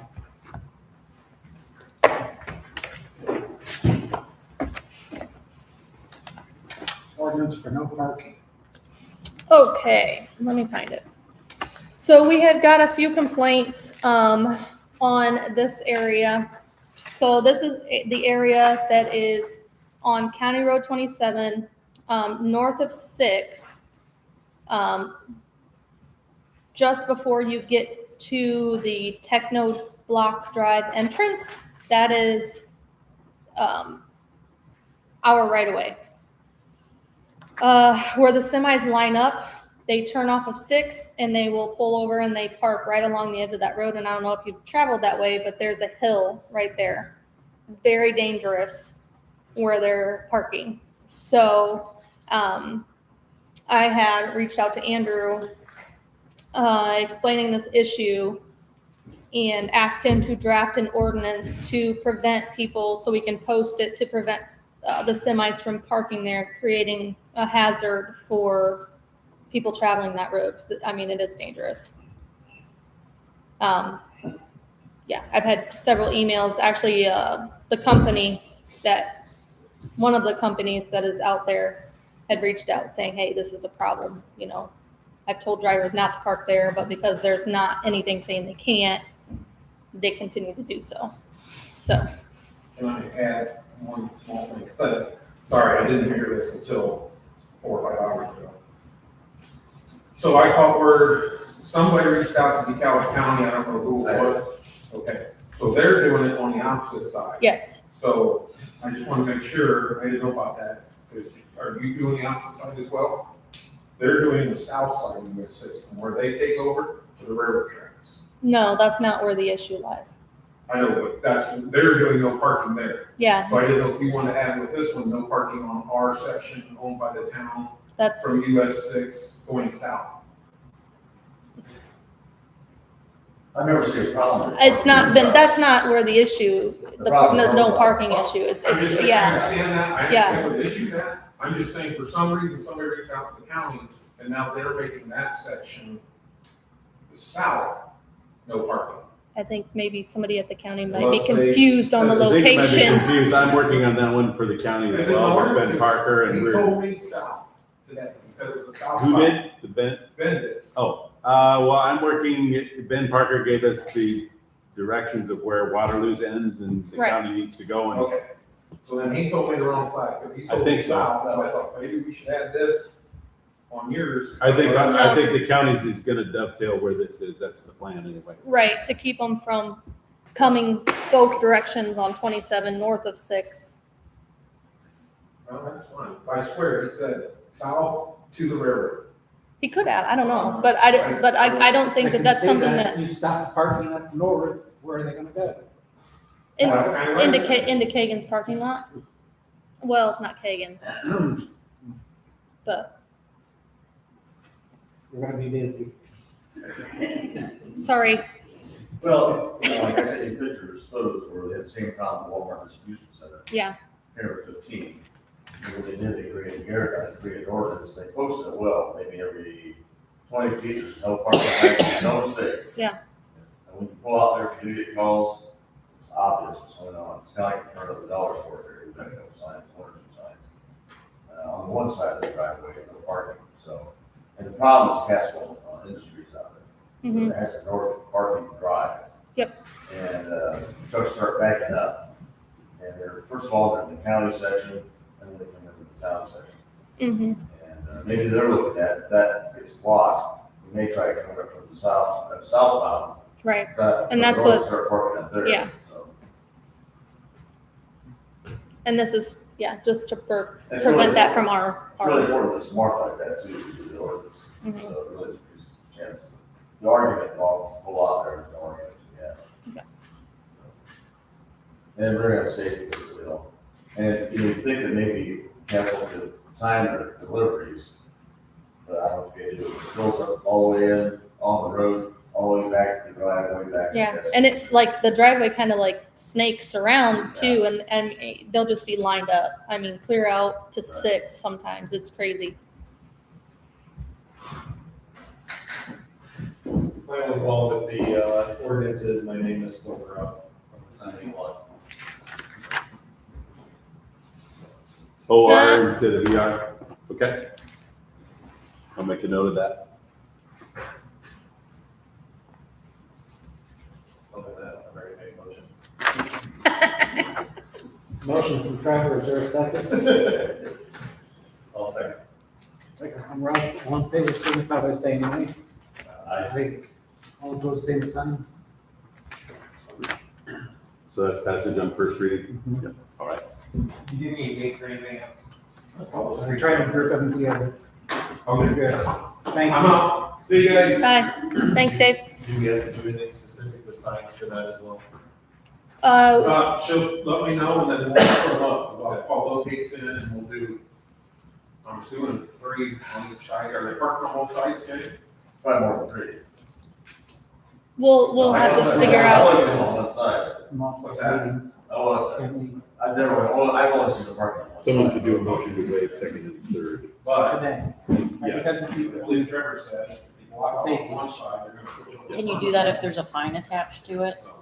I think you can, but it doesn't go into effect until like, it has to be published that there's a fine. For 15 days. I thought it was about every 20. There's a statute that requires it to be published after that, Every semi.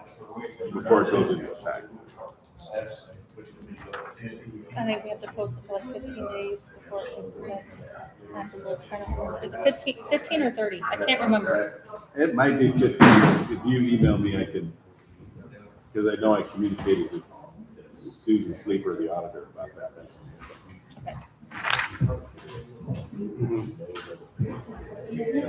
So, guys, I need some help with getting this passed. Waiting second, third reading. I would like to say waive second, third reading, because it's an ordinance, it's required. Unless we waive it. Because it is an issue, it's a safety issue. I don't want to wait till next month, but then come back and say, hey, you know, it's another time to do this. So is there a motion to waive second and third reading? I'll make a motion to waive the second, third hearings. We can vote on first hearing. Motion from Ross, second from Kim. All in favor, signify by saying aye. Aye. All opposed, same sign.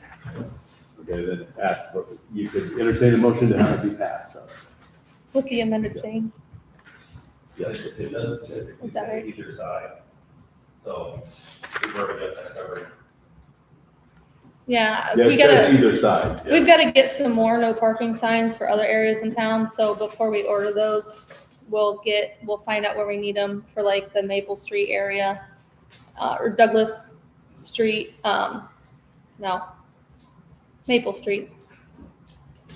And then we'll go out there and we'll figure out what we need, and then we'll get them, because we have a few, but I don't think we'll have enough to do all of it, so. So Andrew pointed out that we passed, waived second, third Yes. reading, but we still need a motion then to pass it for the final approval. Is there a motion? What can you review what you just said?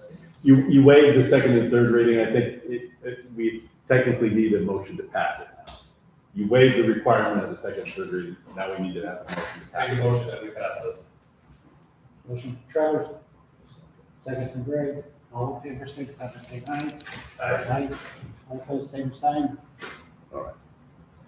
Then Renee, if you have questions about how to publish it or when, just let me know and we'll get that to you. We're good? We're good, thank you. You want a good note, intermission? Our meeting's still running, so Okay. my solution fixed what I did Okay. today. Great. Oakwosh Task Force. Okay, so this was supposed to be done, I guess, at the beginning of the year. I overlooked it, I guess, because I thought that this was something that was already, something that was budgeted for yearly. They spelled your name wrong too. I don't know if you caught that. Nope. I just looked at the dollar amount. So I didn't know, so this is our contribution to the Pokebash Trail that gets paid every year. So, and that, I assumed like some of the other things that we already do, just it automatically gets approved, so that was my bad. So it still needs. I remember when this originally was put into play, the Pokebash Task Force. I think it was possibly just Jessup at the time was concerned that, hey, you know, what if they charge a whole bunch in their budget and you have to pay a whole bunch? Well, you can, I think, opt out basically each year if you need to, is what I ended up figuring out. And 258, I mean, it's obviously subject to what you guys want to do, but that's not it's not thousands of dollars that they're committing every community to, so. I'm comfortable with it from a legal standpoint.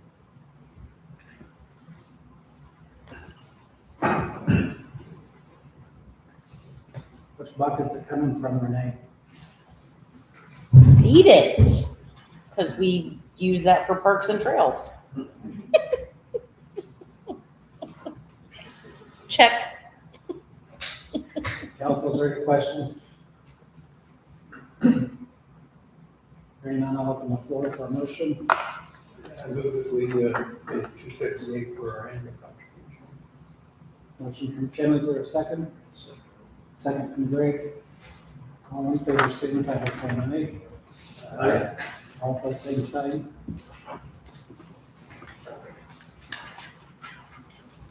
Fire Department Chief, That's all you.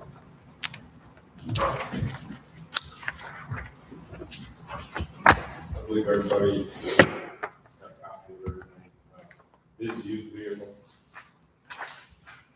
It does have the, about everything I want, except for, obviously, it's not red and it has cloth seats, which all can be very good.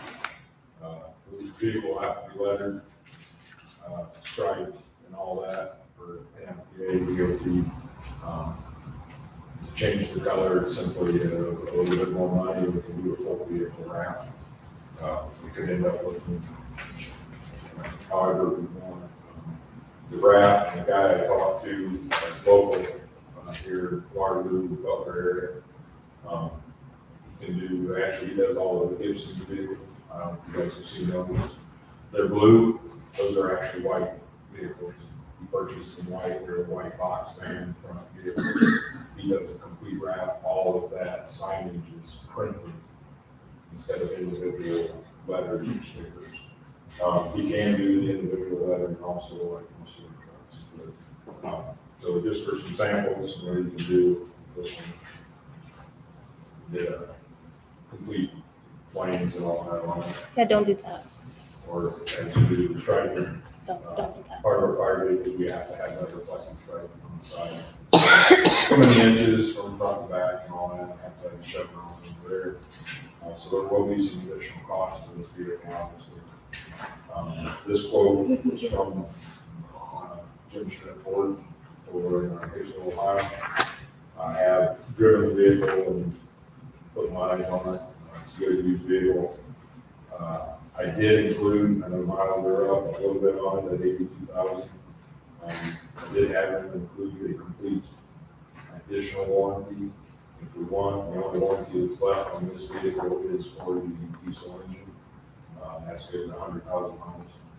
I think it's 10 years, 100,000 miles. For another 40, just under $4,700, see that last page. That will add 4 years or 36,000 miles.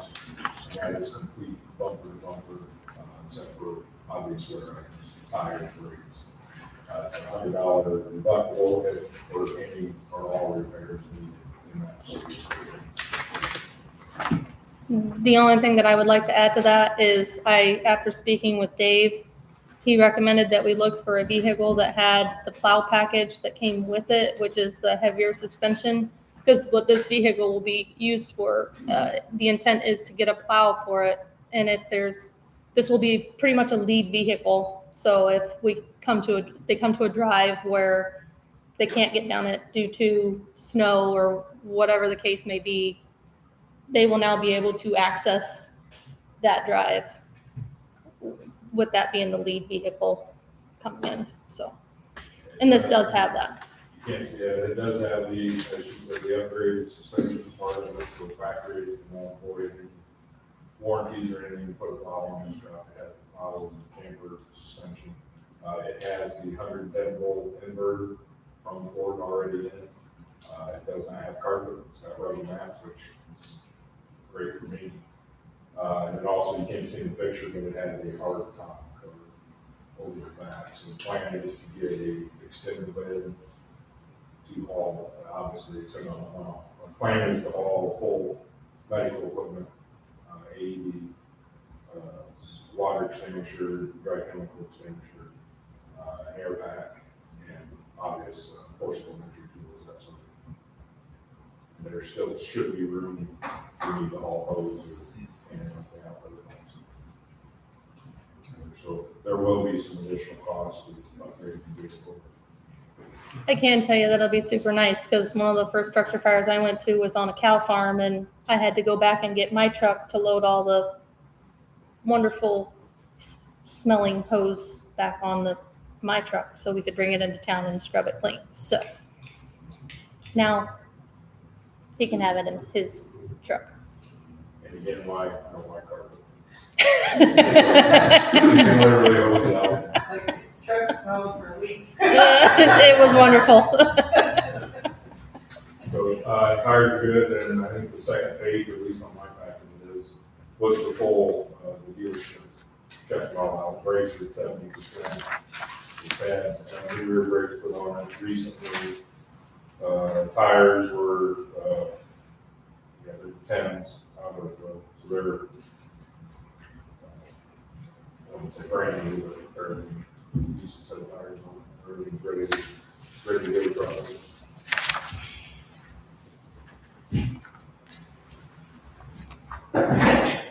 Kirby, do you have any idea how much it's gonna be to stripe it? Roughly, Siren and all of it? well, I'm planning to do that ourselves, so it's just gonna be cost of lights. I talked with Hunter over there today, he said 4,000 to 5,000.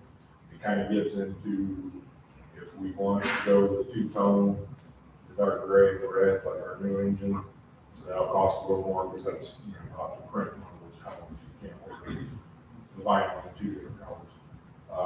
He said if you go all red, it might be a little cheaper, but he figured, you know, 4,000 to 5,000 range, that should get it with the reflective chevrons on the rear, all the striping. I can get a much better quote once we know exactly what we want.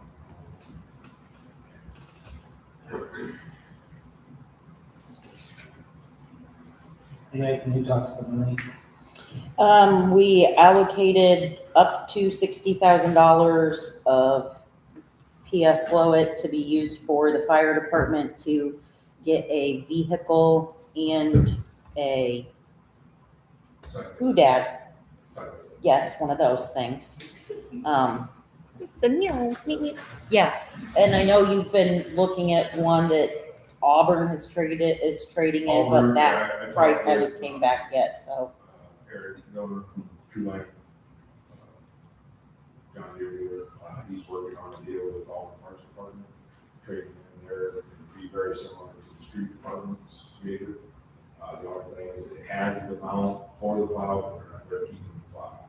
I don't have the price on that yet, but he's working on, they have trading in for a new one. So instead of getting a new one, it would be a nice traded in. It's used by a local municipality, should save us a lot of money, so, I don't have a price for that. yeah. But if he uses up all his money, then He'll have to hurry up and you wait. have to wait another year. Trying. I did price, I know I talked with them, their new truck was 60, 70,000, very lowest trim package, all of that. So basically, the diesel would be around 70, gas would be around 60, and right now there wasn't much, it's $1,500 considering all of that right now to buy a brand new vehicle.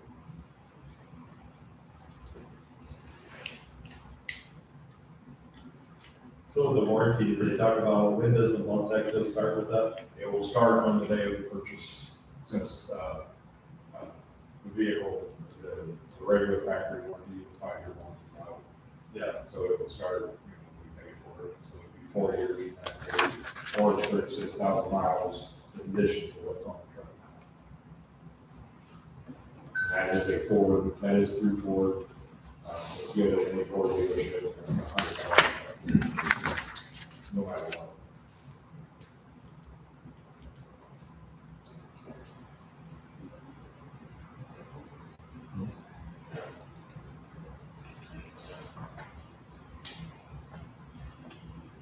This is a diesel, right? This is the diesel, yes. It was the only vehicle, my specifics were I wanted at least a 6 3/4 foot bed. I didn't want the super short or an 8 foot, I didn't care. I wanted a full 4-door. I told him I don't care if it's diesel or gas, but, this was the only vehicle he had used on that was, with the plow, and V-flip suspension, all that. And the inverter. And with the plow. Breaker was not under that, so. I did get on, I hadn't been detailed yet, I looked on it, I didn't see any leaks, you know, anything. Frame still looked pretty good, it's mostly what I can remember the last one. Was what I looked at, the truck was original from Canada. We could get at least a third or fourth owner, basically what $2 lines, built to dealerships. Kirby, can you talk to the need for the vehicle? Sure, absolutely. I know, I talked with Russ quite a bit in the past about it. The biggest thing is response times, especially on weekends and evenings. I can respond directly. Right now, basically, I have to leave my house, go to the station, get my gear, plan to be there. I will have it with at all times. This truck, meaning that it will be owned by the municipality, I can red lights and siren. I can't do that in my personal vehicle for response and asking what's going on. So save time there, response. It'll also better because when I go en route in actual fire truck, that's when our clock starts for our response time. So you lose that 5 or 10 minutes of driving to the station to get a vehicle en route. And as Russ has been on fire departments in the past, getting command, getting that scene control is there as quickly as possible, as soon as possible, even before the engine do that, get there, makes a big difference on how that situation. Having had a recent fire, it was nice when the local volunteer, it was a Concord, their fire chief truck They have, was the first guy there. I was the sheriff's deputy, and then I think it was the Concord came in his fire chief truck, which might be something like this. they absolutely. Yeah.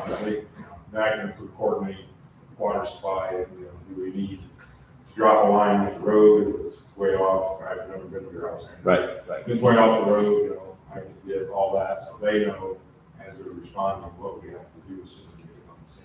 And what trucks need to be dispatched out. Are we gonna need a water relay? Are we gonna need, If I need more mutual aid, it's that much quicker. I can get that mutual aid covered.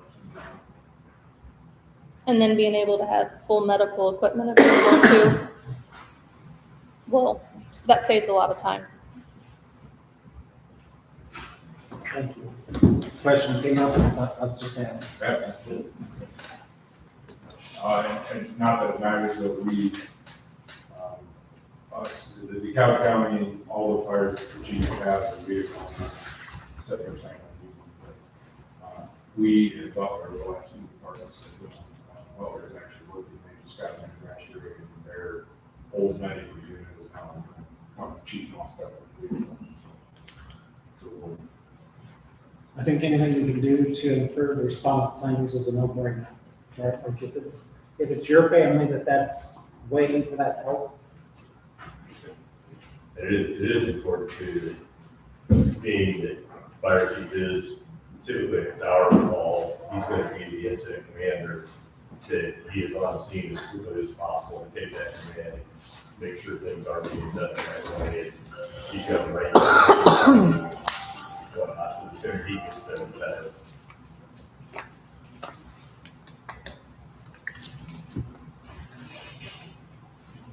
any other questions? I think my only reservation is just on the warranty or not.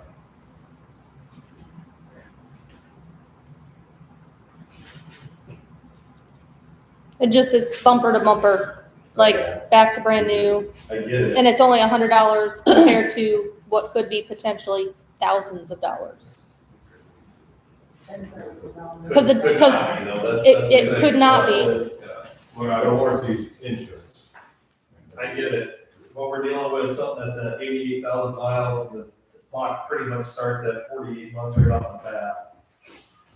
Like, And it's already covered for the next 12,000 miles. That's only on the only engine. And I can tell you that right now, I've got over 150,000 on my own identical truck to this, and it's gonna be very close. yeah, and I can say if there is a repair, it starts at a very expensive price tag. Especially containing the following depth system.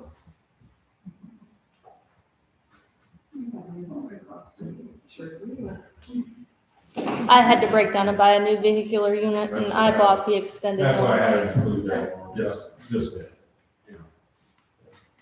It's not contingent, the price of the vehicle is that price. Yeah, a month of warranty is 46, and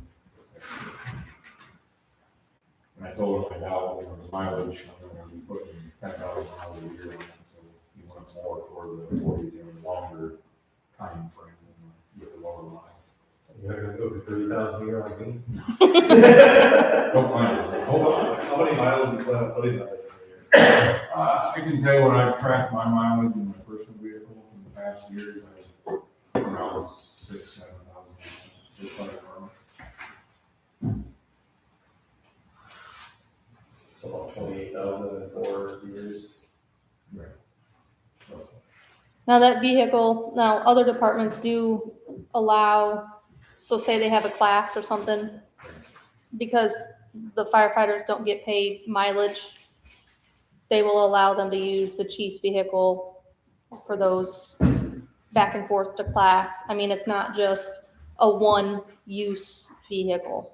Yeah, but It wouldn't can that be- hurt response time if that's what we're doing? Not if he's already at the station, right? So if he's got another truck that he can hop in and go, you know, that vehicle can be used for other things. Yeah, my only problem is still with that, whether it's worth it or not. I guess that's where you guys. On my personal, I took it out just because I didn't want to have to Maybe we purchase bought it. one with our first vehicle too, we never used it, and I felt like I wasted a ton of money. Yeah. And you hear everybody talking about warranties and don't ever purchase a vehicle warranty, but I don't. I used it on my last vehicle, and the $100 compared to what it would have been was wonderful, because when the warranty ran out and I had to pay $800 for a module, it kind of stung a little bit. Because we're not talking about a small amount here. No, you know, I was rather, Yeah. for 41. I don't know enough about diesels in a way, and maintenance is needed and all that stuff anyway.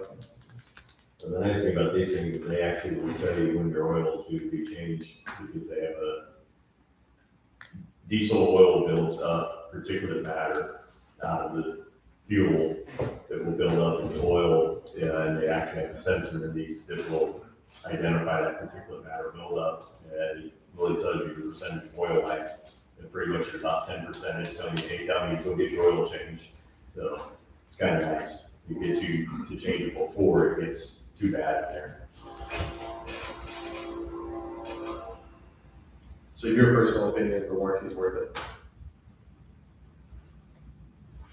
I'm Not not. a yay one or a yay the other. I can tell you 155,000 miles now.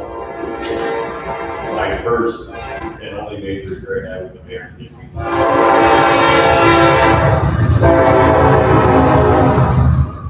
Right after. I was like 101,000 miles a year. That was about $2,400 repair, so that hurt.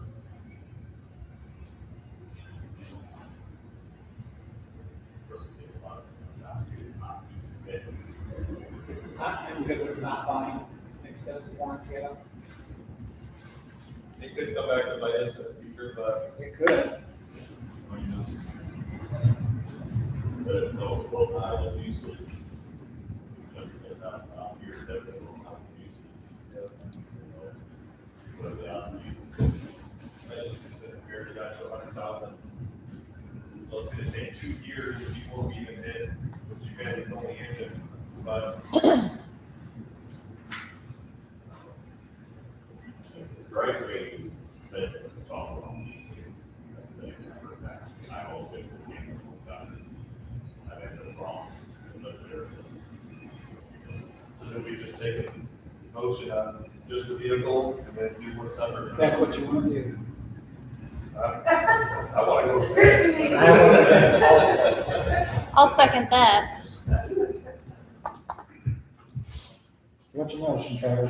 I make a motion that we purchase the vehicle that is before us from Schmidt Ford Proposal with a total price of $42,889. Motion from Trevor, is there a second? I'll second that. Second from Russ. All in favor signify by saying aye. Aye. All opposed, same sign.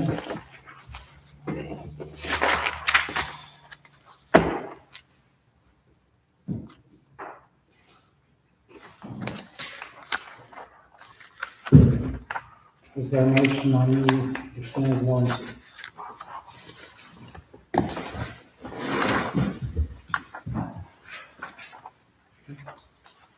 Move on to Gibson tax abatement.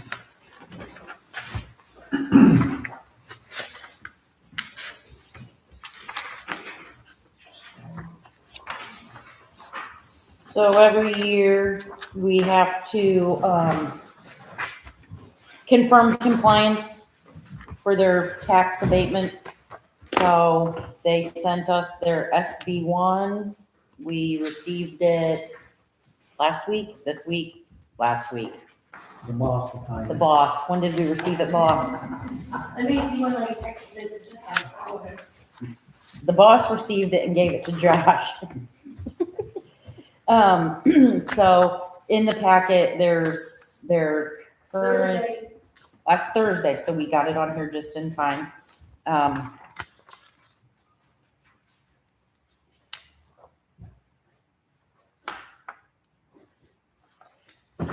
Yeah, you can see, okay, so this is the one they just redid, and then the next one is their original one that was signed in 2018, and the resolution that went with it.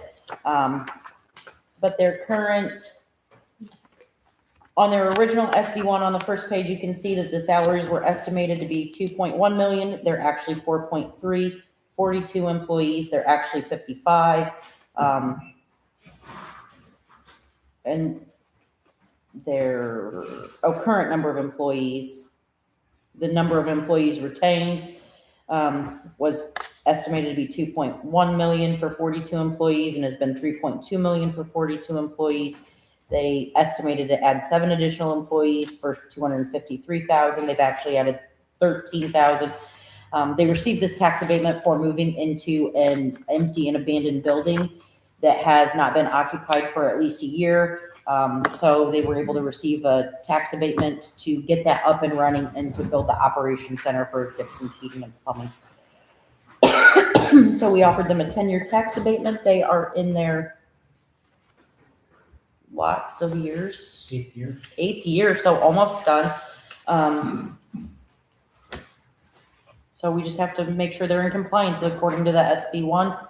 They have grown significantly based on what they were. It's been a benefit to the county, or not to the county, to the town. And it is in our TIF district. It helps, bring in more TIF financing based on its incremental financing. So as it drops off, we'll eventually get more, but I think that they're in compliance to renew it for this year. Isn't it when it's under abatement like that, the amount of taxes they pay each year keeps going up higher? Yes, it starts out at 10 years, they get 100% abatement, so they pay nothing. And then each year, 10% gets added on. So they'll be paying 80% of what they normally will be paying in 2 years for 26, pay 27.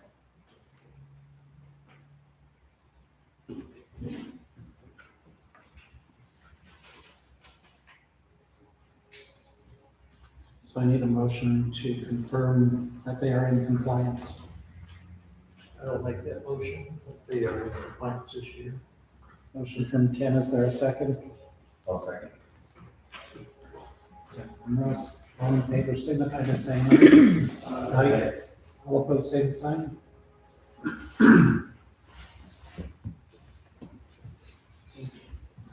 Simplify. Okay. Oh boy. Been waiting for this. I am prepared. Okay, so train.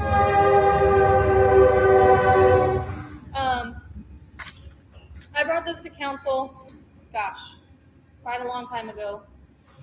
What it is it's a platform that would allow us to engage not only our residents, but it allows for people to get involved from outside of our community, right? So with MuniLink, our current system that sends out notification,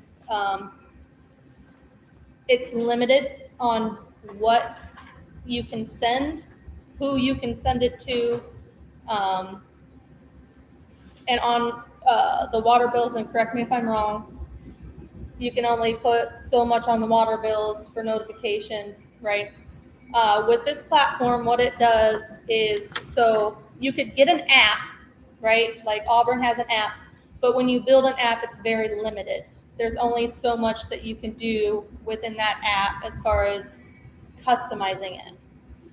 This is an actual platform that's cloud-based, so you can actually make more changes to it, similar to a website. But what it does is once it's created, it creates a link that then turns it into an app, right? So people can just click on it on their phone. Once people register for this, it's got a really neat feature in there that allows us to geocode, and we can verify that those people, those residents, have applied and signed up for this app. It also allows them to say, hey, I'm handicapped, so that way when we go to do projects, we will know if those people are going to need additional help, if it's going to cause some sort of hindrance to them in any way, right? So like on Center Street, we have a couple of people that have an issue with, because their mailbox was gone, so I don't know that, but if they sign up for this, right, it geocodes them in a different color. And with upcoming projects, we can kind of take those type of things into consideration, and we didn't have that capability before. It will also allow so like if council wanted to have their own section and like do an announcement every month, you can have your own section. I can also track projects, post pictures, progress on projects. It allows people to give feedback on those projects and allows me to follow up with that, and it shows verification of that. It would allow Main Street, if they would like to have a platform on there, to add their stuff as well. And anybody can sign up for this, right? So what's nice about it is that say that somebody wants to sign up for it, but they don't want to get notifications on all of the categories. They can come in and say, no, I only want to get the announcements for council. They can sign up for that, boom, done. So like when the railroad comes in and they shut everything down, this is an easier way to have people sign up for that instead of putting it on social media, because social media, unless you pay to boost it, it only reaches so many people, and by the time a lot of people get it, it's too late, right? This is more instantaneous form of communication, a form of outreach. And the people that designed this, he is actually works for the city of Fort Wayne. When he saw me make the news because of the railroad track a few months back, shortly after I got hired, they were like, hey, how you doing? He reached out saying, I'm sorry about you. It was a great conversation. He says, I have something that I think that would help you. He says, this is the reason I designed this platform, was because we had a lot of those same communication issues in Fort Wayne. He said, and this is why I developed this app, to make it more user-friendly for municipalities. He believes in this program so much, so like New Haven uses it because they have a lot of issues with their trains and their traffic issues. There's a lot of communities around that use it. He believes in this so much, he has actually given us a proposal to allow us to use this for the first year for $1,500. So, and if we like it and we can get people to subscribe to it, and they also just launched a portion of this that for people that would need access to something in a different language, they now offer that in this platform. So and that's where I was going. So I don't know if you remember in the original proposal, it's the original setup And since we would already be set up, I don't know if they would charge that the next year. I don't remember if that was in here. The original setup was like $1,000 fee, and then it's $10,000 a year after that. So, I mean, this could be used for several different things. Is it going to generate revenue right from the jump? No. Is it going to make communication a lot easier, not just for myself, but also for, I feel like it'd be an asset for them to use when they want to push out longer messages. When Dan had sent us a message to post to MuniLink, was it Audrey that had to shrink it up because there wasn't enough characters or something like that to be able to send it out? It says it's too long. And it also, there's some people that when they get these messages from MuniLink, it comes in as spam. So this is a different platform. It's not a form of a phone call. It actually comes in as a notification on your phone, you know, like an emergency alert would come across on your phone. So it's just a different setup, and it's cloud-based, so it's not something that we have to download. I don't know. I think for $1,500, why not try it and see if it helps? That's kind of where I was at, especially they launched this program, and because, you know, they were running into that same thing, you know, because 10,000 a year is,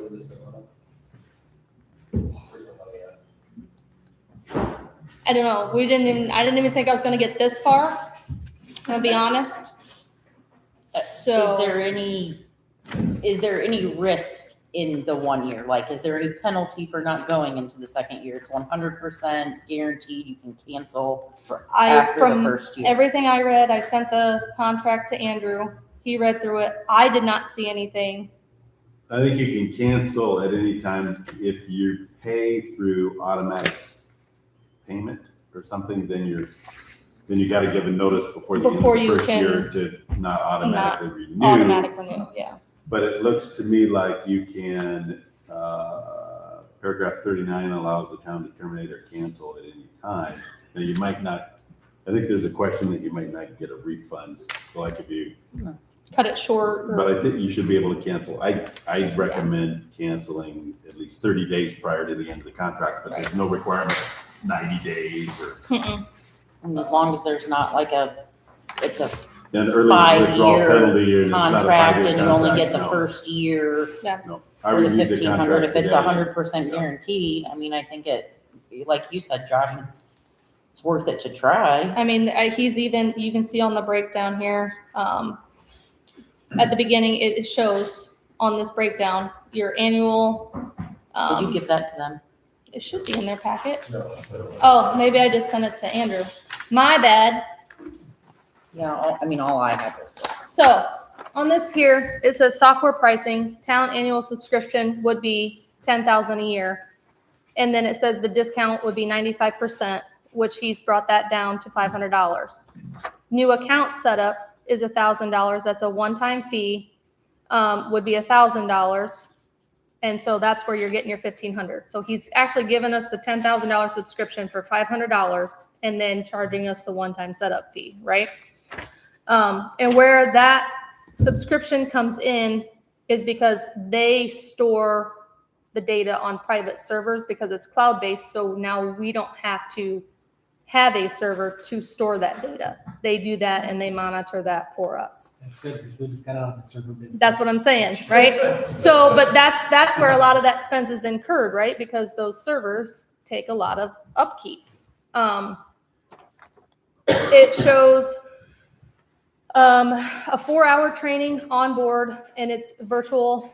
That's usually $1,000. He's waiving that completely.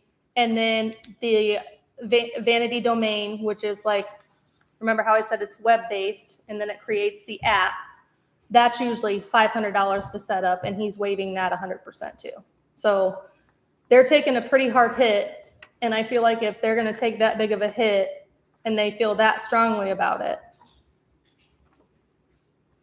I was sold at the 10,000, but that's just me because it'd make my life a lot easier because I deal with the phone calls and the cussing outs and the complaints and all the things, right? I do want to discuss this though. So, as you know, I've been a component of this entire time. Yeah, so go ahead and check yes. I have been a component of this. I think the town of Waterloo needs that communication. I think it's something that's been lacking. But where I have a concern of is, so we get into the 1,500, I have no qualms with that. We get to the point where we really like this, and now we're trying to figure out what we're gonna do about the 10 grand. Because it's a lot harder to close the casket on something than it is just open the casket, I guess. So that's where my concern would be. If we're gonna do this, I would say that it would be an itinerary, like what does it look like in year 2, year 3, year 4? Where is this gonna come from? That's what I would like to discuss.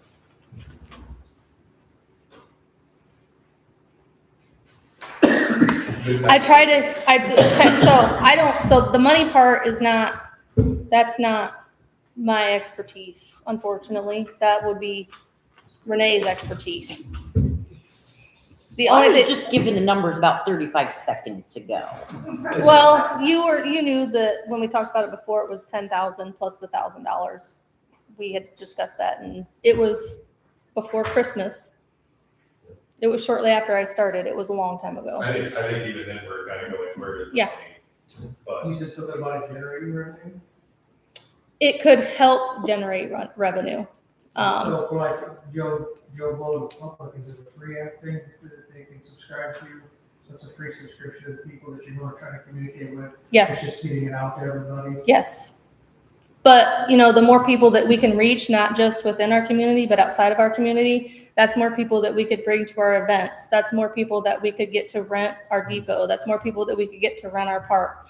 That's more people that we could, just, No, I get all that. I'm You just know, saying about- and that's where I'm talking about. People being a free app, and then they said something about generating revenue, I'm like, okay, is it a subscription? Is it just No. a subscription to the town No, per year? yeah. Which is And great now. yeah, so, and that's where I was going, where it could help generate revenue for the town is by, and you could have like a section in there where you could feature something. So we could like feature 2 amigos, right?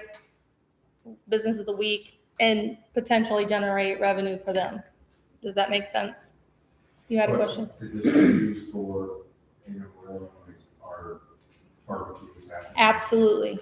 What about emergency notification? Yep. Police, It could be used for that. It could be used for Dan's department when he has water breaks, water main break. It can be used for all of those different things. Absolutely. And it's one of those more like it's a right now thing. Like if you put it on social media, you got to hope that it pops up in your feed, right? Most of the time, you're a day late and $1 short. People are already cussing you to pieces because of the way that they have the algorithms run now. So when you use social media, it's limited unless somebody is like following it hardcore. How do you ensure that people are signing up? You put so that's where they have the launch program and they help you get everything set up and you get the word out there. Once people sign up, they are geocoded on this app and you can look and see which residents haven't been, and I can literally send them something in the mail saying sign up for it. Send it on the water bill. You can send it on the water bill. I can personally take door knockers out, put door knockers on, and as soon as someone from that residence sign up, and it can be more than one person, it geocodes that address. So I can verify that every resident, so nobody can say, well, I didn't know. how much do we pay Yes, for you that did. That unique thing that you guys are talking about? MuniLink is the phone system. What is that? MuniLink is our billing software. Yeah. That has the notification has system Already built built in, into it's it. not like Yeah. that an option. No, it is already built in. It's not removable. Nope. We just renewed it.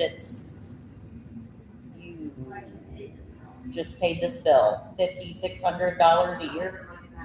And that's built, $5,600 a year, and it's built into it. yeah. And when we started discussing this, that's when we had the discussion about how MuniLink is more structured for utility notification. We can do any notification. We can send out a notification for the chicken barbecue this weekend.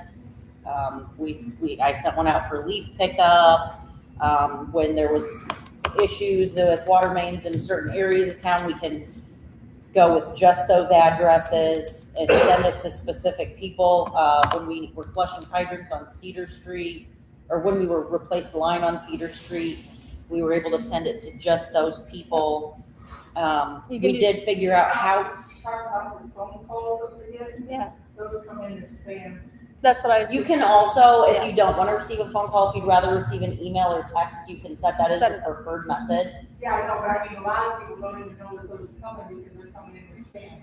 I'm one of the ones that say, okay, who is this? And I answer the spam anyway, But so I can also- blow a horn in their ear and Like, the system's capable. The system that we have is capable. It's just got its limitations.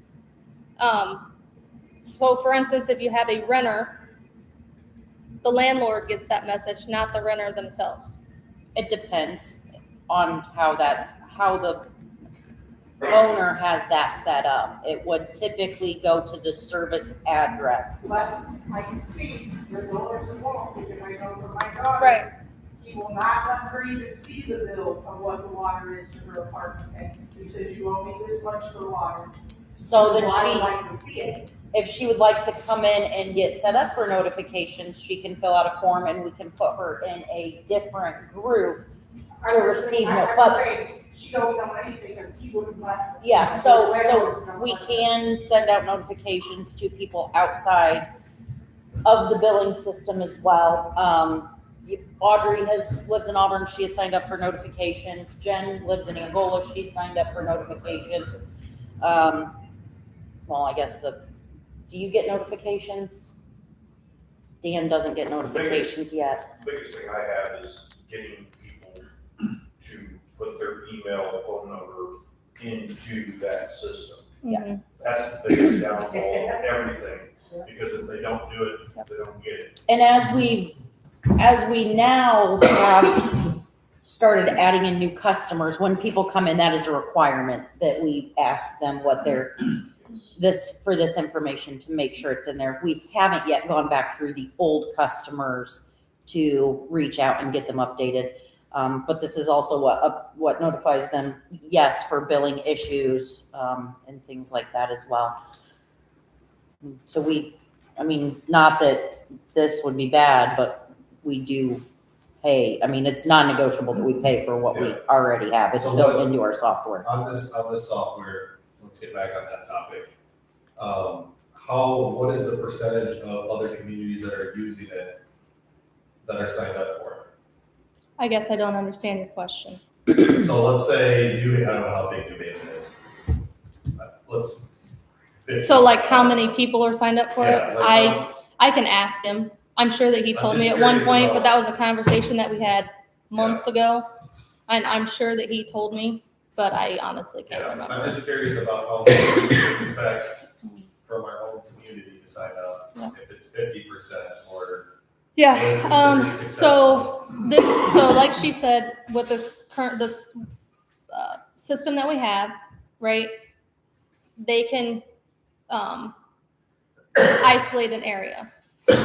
With this one, we can do the same thing. We can isolate. I'm not concerned about that. We've already, that horse is dead. No, well, I'm leading up to that, Okay. right?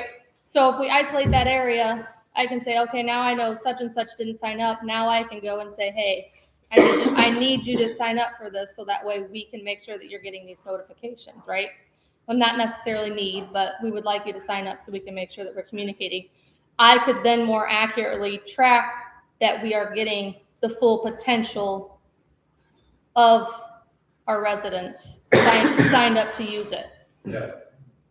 That would be Yeah. where I was going with that. With our current, and I don't know how that works. So like our current software, they can't select. So say that I wanted to send out a project update, but I also wanted to send out a council meeting, and I wanted to do several different things in one day. If we did that with our current software, and again, correct me if I'm wrong, they're gonna get those notifications no matter what.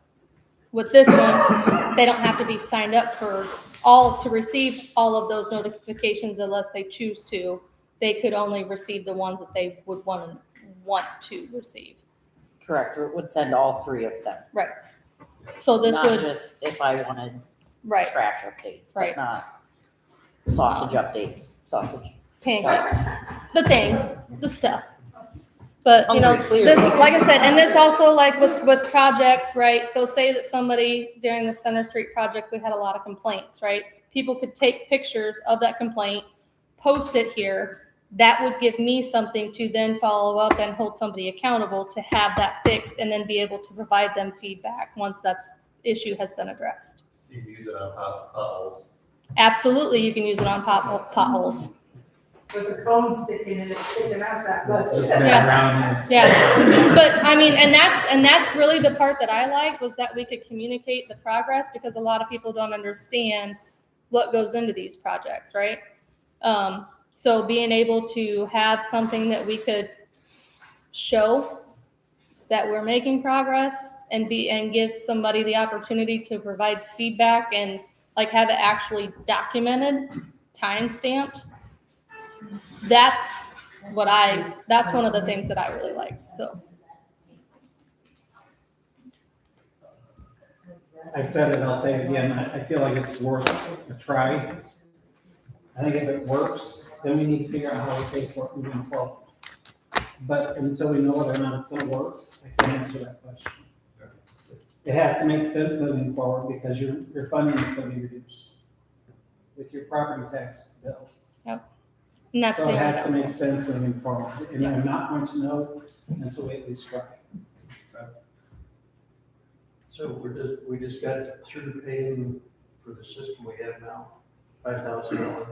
Well, I mean, but that also does our utility bills. that's the utility billing system. It's separate already. That's what we do. Do we get any money back out of that? No, we pay for the notification system that is built into it. It's It's not part of the removable. billing system. It's a once, here's your cost.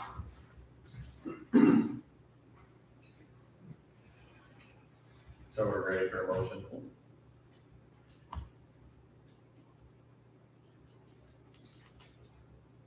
Any questions? Have you looked at any other platforms to see price comparability, like what Auburn uses it? I mean, I know the $1,500 is a steal. Yeah. We're probably not gonna find that somewhere else, but year 2 and year 3 and year 4, is Yeah. there a different one that might not be $10,000 that would work just as good? I looked into some platforms. So Auburn's is not a platform, it's an app. So it's very limited on what it can do. And I can't remember, I think they said that theirs was, because you have to pay to have it designed, which was an initial fee. And then it was so much a year. There was another, and I can't remember. I should have brought those numbers. I didn't. There was another platform that's kind of similar to this, but it's more only project based and didn't have the moldability that this one does. And it was between the $10,000 and $12,000 a year. But those were the only two that I had looked into, was the Auburn app that you have to find a company that actually will build the app itself, because that's all it is. It's just, it's not web-based, so it's what you sign up for, what you design, that's what you get. There's no changing it once it's done. Unless you like update something or restructure it, and that's a whole nother cost. But that was the difference between the ones that I had looked into.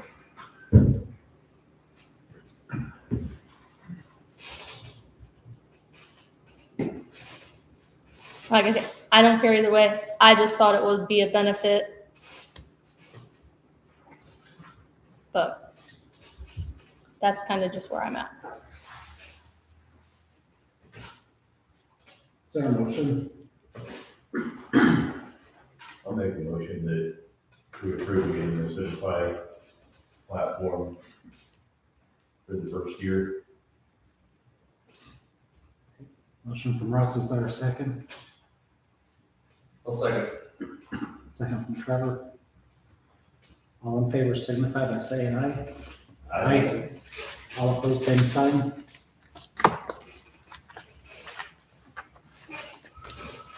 we'll give it a shot. And if I'm wrong, I'll eat crow. Okay, well, I'll do my best. Kirby, did you hear that?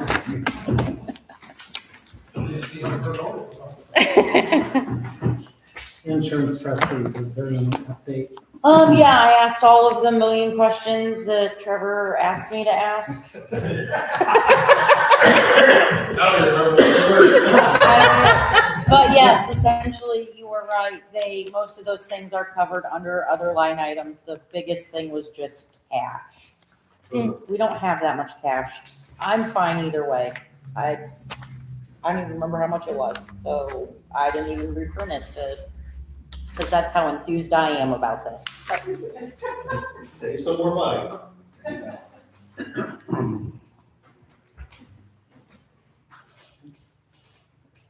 Sick bank policy. I did, so Renee and I had sat down and, where did I put it? We had looked into, so our current one was set up. Apparently I didn't print one for myself. Thanks. So our current one is just a small paragraph in our personnel policy. And then, the sign-up sheet, which Renee would track the days and stuff like that. We figured to make this policy a little more user-friendly, so to speak, allowing people to donate to this. So for instance, at the end of the year, I think I had like a half a day or a day and a half of my vacation time left that just got turned back in. I could have given it to not with the weight, could I, with the weight? Yes. So with the weight, There were a we few could people that did. we could have donated that. I didn't realize it. So basically what we did was we had a policy like this at the school, took that policy, took our policy, and Renee and I kind of just sat down and just made it a little more structured.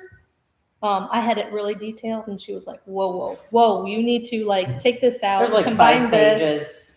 It wasn't I was like- 5. It was like 3.5. It was 3.5. So when she came back with this, I was like, that's much better. She's like, check, where do I sign? But I would rather have too much than not enough. I think it would be a good incentive for our employees to have, because I think that sometimes, life happens. And being able to have something in, a little more structured that would give them options. We also went through and we did the volunteer part of it. It was there, but it essentially wasn't. it's the same, but it allows you to use it for family and it has a lot more words. Yeah. So when you get into it, it just kind of has stipulations. Instead of, one sentence, it's paragraph now. Yeah. But that's fine. We did I put in wasn't there. opposed to the paragraph. We did put in, I did put in there that it kind of breaks down, like a severe medical condition does not include common illness such as cold, flu, elective surgical procedures. I felt like it needed to have some meat behind it, I guess, if we were gonna allow people to use it more readily, right? So this is more for severe medical conditions, not just for yourself if something were to happen, but for an immediate family member that you would have to provide care for. And reading over this, the things that really caught my eye, and I don't know how this happens legally or anything like that, but it says defined as physical or mental illness, injury, or impairment that meets the following criteria. How do you meet the following criteria with a mental illness? Who determines that? Your doctor, you have to, so when Well, you. we don't have that in here. It doesn't say anything about having a doctor. On the checklist form, when you go to sign up for it, so there's another form that they have to fill out What I'm saying was it's not a policy. where it was on there, wasn't it? That you had to provide medical.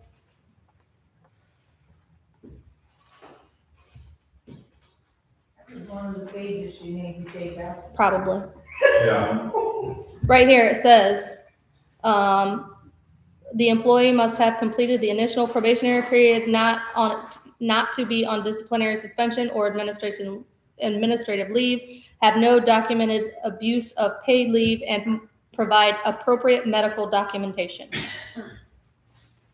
Where's that at? Under section 4 of eligibility. It's like the second to last sentence in the paragraph. I stand corrected. I had all the boxes checked. I just shrunk it down because I had bullet points and I said, hey, AI, combine this and make it shorter. The one thing I thought of last night, Brittany, after we were at 2 in the morning when I'm laying in the bed thinking about work, somewhere it said, under the eligibility, approval is also subject to the town manager's determination that granting the leave will not significantly impair the town's ability to provide services. And that's something that Andrew and I had talked about too. So this part isn't about granting their leave from work. This would be about supplementing their pay, right, with days. So Andrew had suggested that we either take that out or revise that in some way, shape, or form.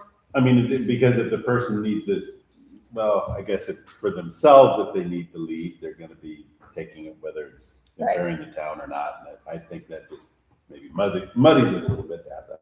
Because sentence in there. if they're, I guess where I was going with that is whether they're getting paid or whether they're not getting paid. If they filed FMLA, They their get job's the leave. protected legally. Yeah. Yep. So there's really no determination of whether or not it's acceptable, because if they file the paperwork, we can't deny them. Right. Well, that's where, because I thought about that, it was one of those things that were in other things that kind of got carried over. Yeah. So. I understand why it's in there, I just head. recommend taking that sentence out. But yeah, so actually this is gonna be something that is gonna be her baby, because she's gonna be in charge of. So under 6, I'd days also and- recommend you just have clerk treasurer responsible for Yep. administrating it and take the town manager out, because you're removing that sentence up in 4 anyway. Yep. And then one thing I thought of, and I didn't email you, is maybe section 6 should be section 5. Actually, section 4 eligibility is section 5. Oh, well, there you go. That's even better. See, that's what happens when you have to cut and paste.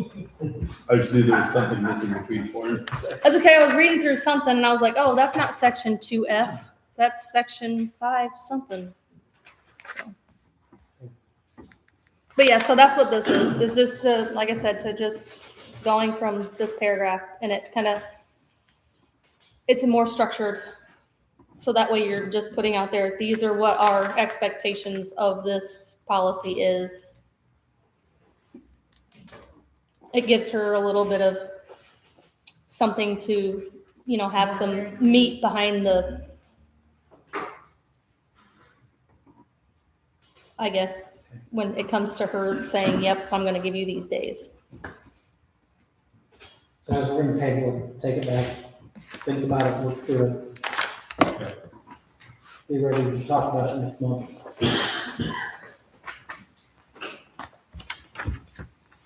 Good start.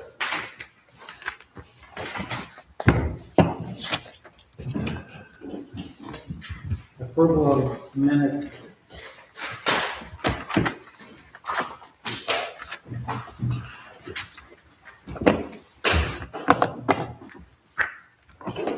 Oh, did you want your thing back that I wrote all over? No, My you bad, emailed it, right? I did. How do we pay for it?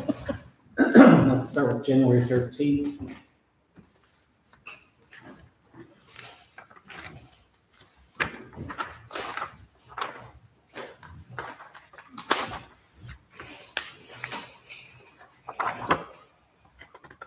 Remember when meetings used to be that short? That was a fun time. Tried really hard today.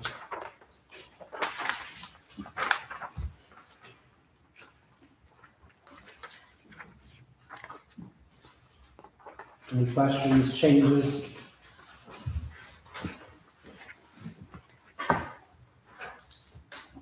Hearing none, I'll open the floor for a motion. I make a motion, we approve the meetings for January 13th, 2026, with corrections as shown. Motion from Russ, is there a second? Second from Greg. All in favor, signify by saying aye. Aye. All opposed, same sign. February 10th.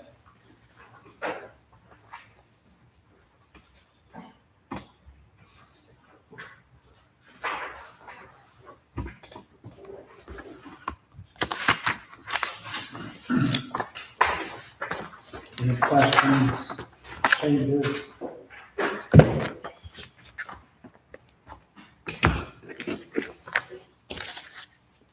Hearing none, I'll open the floor for a motion.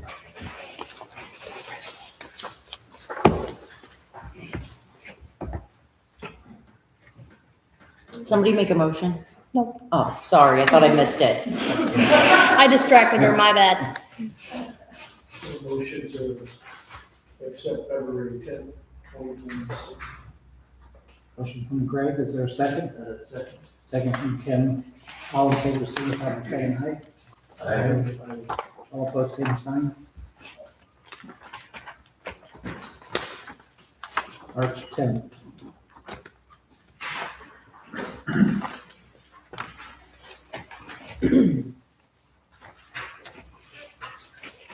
Any questions or changes?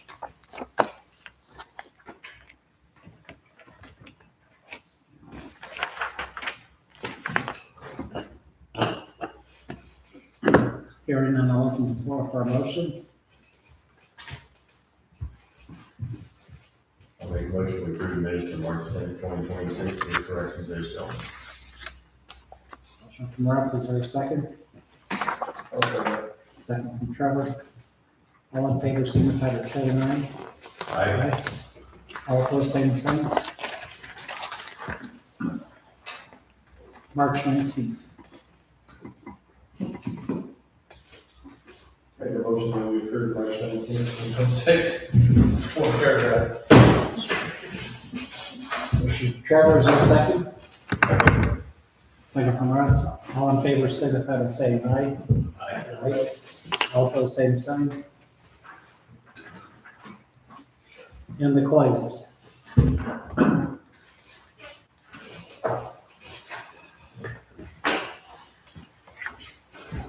And I saw there was a bill from Orkin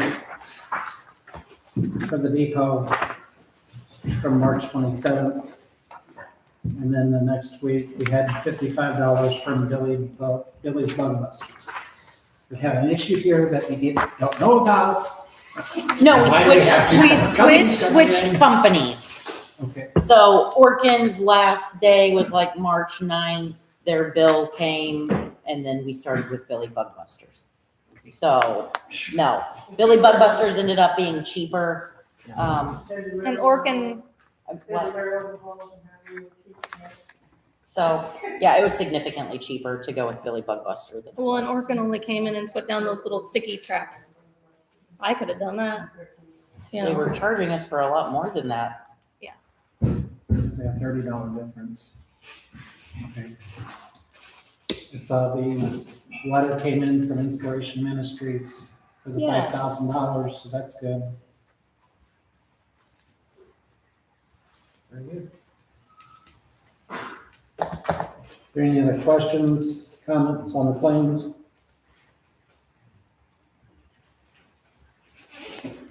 Hearing none, I'll open the floor for a motion. Make a motion that we approve the claims as stated. Motion for Trevor, is your second? Second from Greg. All in favor, signify by saying aye. Aye. All opposed, same sign. And the adjustments.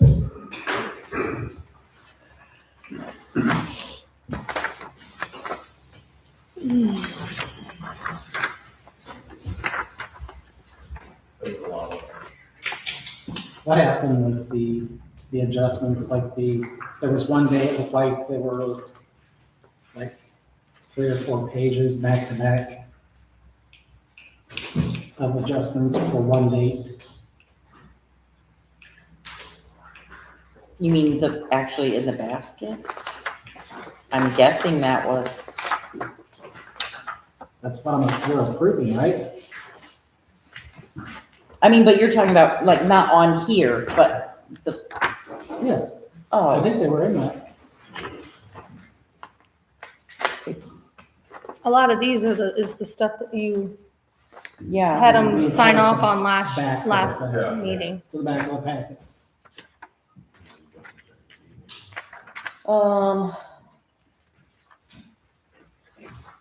Ross, do you know? I mean, I guess I don't understand the question. You mean we wrote off? My name was on there, Russ's name was on there, Trevor's name is on there. There's adjustments to the utility. Oh, Why are they penalties. I ran something incorrectly and charged people a bunch of penalties that they shouldn't pay. Perfect. Yep. I'm like, That's all I need to know. because all I'm seeing is inactive Why am I on accounts. here? So I can tell you exactly what I would want to know, but I pretty much accidentally ran the process. And probably 30 minutes after I did it, went, no. And then I had to manually take all the late fees off because you didn't actually pay your bill late. I mean, I paid it, I put back. Yeah, I'm you just don't. curious, like. Thank you for your contribution. You did, Surprise. I fixed it before you knew. So, Yeah. yeah, that was my mistake. I messed something up, but caught it, fixed it. Welcome to the new system. I am too, so I'm like, yeah, I pay late. You're in there. Just asking. That would be it. Any other questions on the adjustments? Here none, I'll open the floor for a motion. Make a motion, we approve the adjustments as presented. Motion from Russ, is there a second? Yep. Second from Trevor. All in favor, signify by saying aye. Aye. All opposed, same sign. Anything from the floor?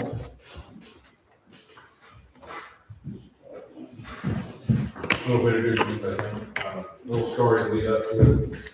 I know, we're over now a year and there are full-time staff at the police station. Sometimes it's hard to prove or to show the great improvement that's given us. Last summer, before invited their nurse. Oh, I wanted to tell this. She started, she's actually an ex-Waterloo police reserve from years ago. Miss Berry Hill invited us out, not to really participate, but she wanted us to kind of watch and critique their in-house safety team and some mock disasters. So they mocked a high beam section out of a foam board, had somebody trapped under it, which actually was a call I responded to out there back in the late 90s, of being flipped and such. Anyhow, she was wanting, to see her staff have them.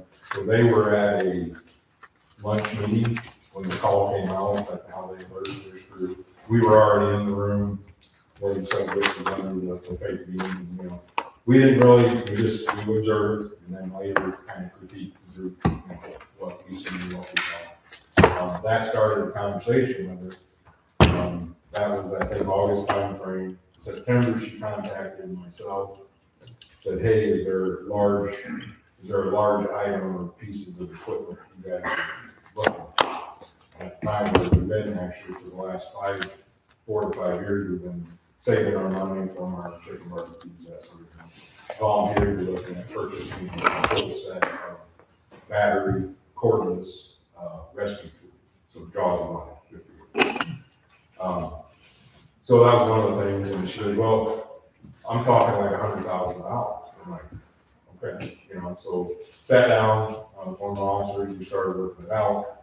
As it comes out, she was contacted by the Gary Sinise Foundation. I don't know if you guys know, he's an actor who was a former firefighter.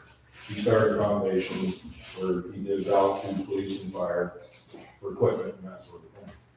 Nucor as their main company is a large contributor to that foundation. So they were looking, she said, here, started the process. So we started in September with paperwork, submitted everything. Honestly, didn't hear anything for several months. Thought that didn't happen. Yeah. It's a zero match grant. We ended up, late February, I believe, probably early I've been March. biting my tongue, Yeah. just so you know. Try to keep quiet, because we didn't know if we were gonna get it or not, what was gonna happen. I was actually contacted by one of the reps from that company, and we were awarded $103,622.86.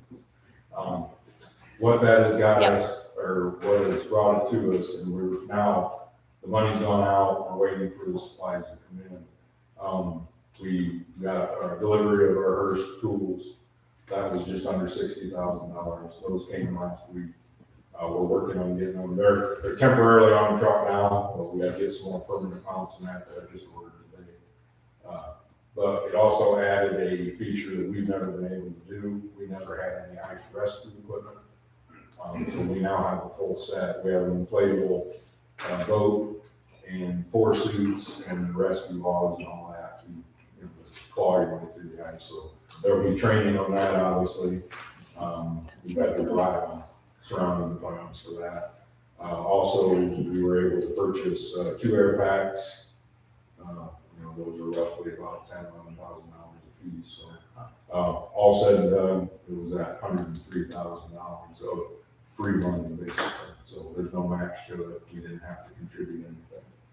So Just sent, when we sent them the invoices, they ordered the stuff and shipped it to us. So, And the new tools are much faster. Our older set, we're still keeping, we move that to a different truck. But if you can imagine, those are hoses hydraulic. recorded to a gasoline powered hydraulic pump. Recorded, these are battery operated tools. They are good for up to 11 feet Underwater. So we can use them. We had that situation not too long ago where the guy went off the interstate and ended up in the drainage ditch. Upside down. On its side. Luckily, police got there before we did. It was early in the morning. We were able to hold his head up out of the water until we could pop it over. We didn't have to work underwater, but we were in the water. Freezing. These tools will be able to do that, and they're much faster, much quicker. There's some good news there. Thank you for that. I really wanted to tell you, but I was told no. And it all started, because we were able to go out and start this, because we were there full time. Good job. Yeah. So now some of that money that they save, we can buy Yeah, medical training The equipment. volunteers that actually, we were over $30,000 of that 60 saved, but now we can use that for other things. I have one thing. Okay, first of all, congratulations on doing that. And I think it's also great that you're getting a command vehicle. I think that's a much needed thing for our fire chief. So congratulations. Which leads me to think though, that in the past, I've asked for a take-home vehicle myself. And so I just thought I would remind you again that I've been still patiently waiting for that. And there's no cost to a truck involved with my asking just gas. Just like, no, I'm still. Thank you. I appreciate your patience. We'll adjourn at 9 o'clock. Oh, goodness gracious. $100,000 in one shot.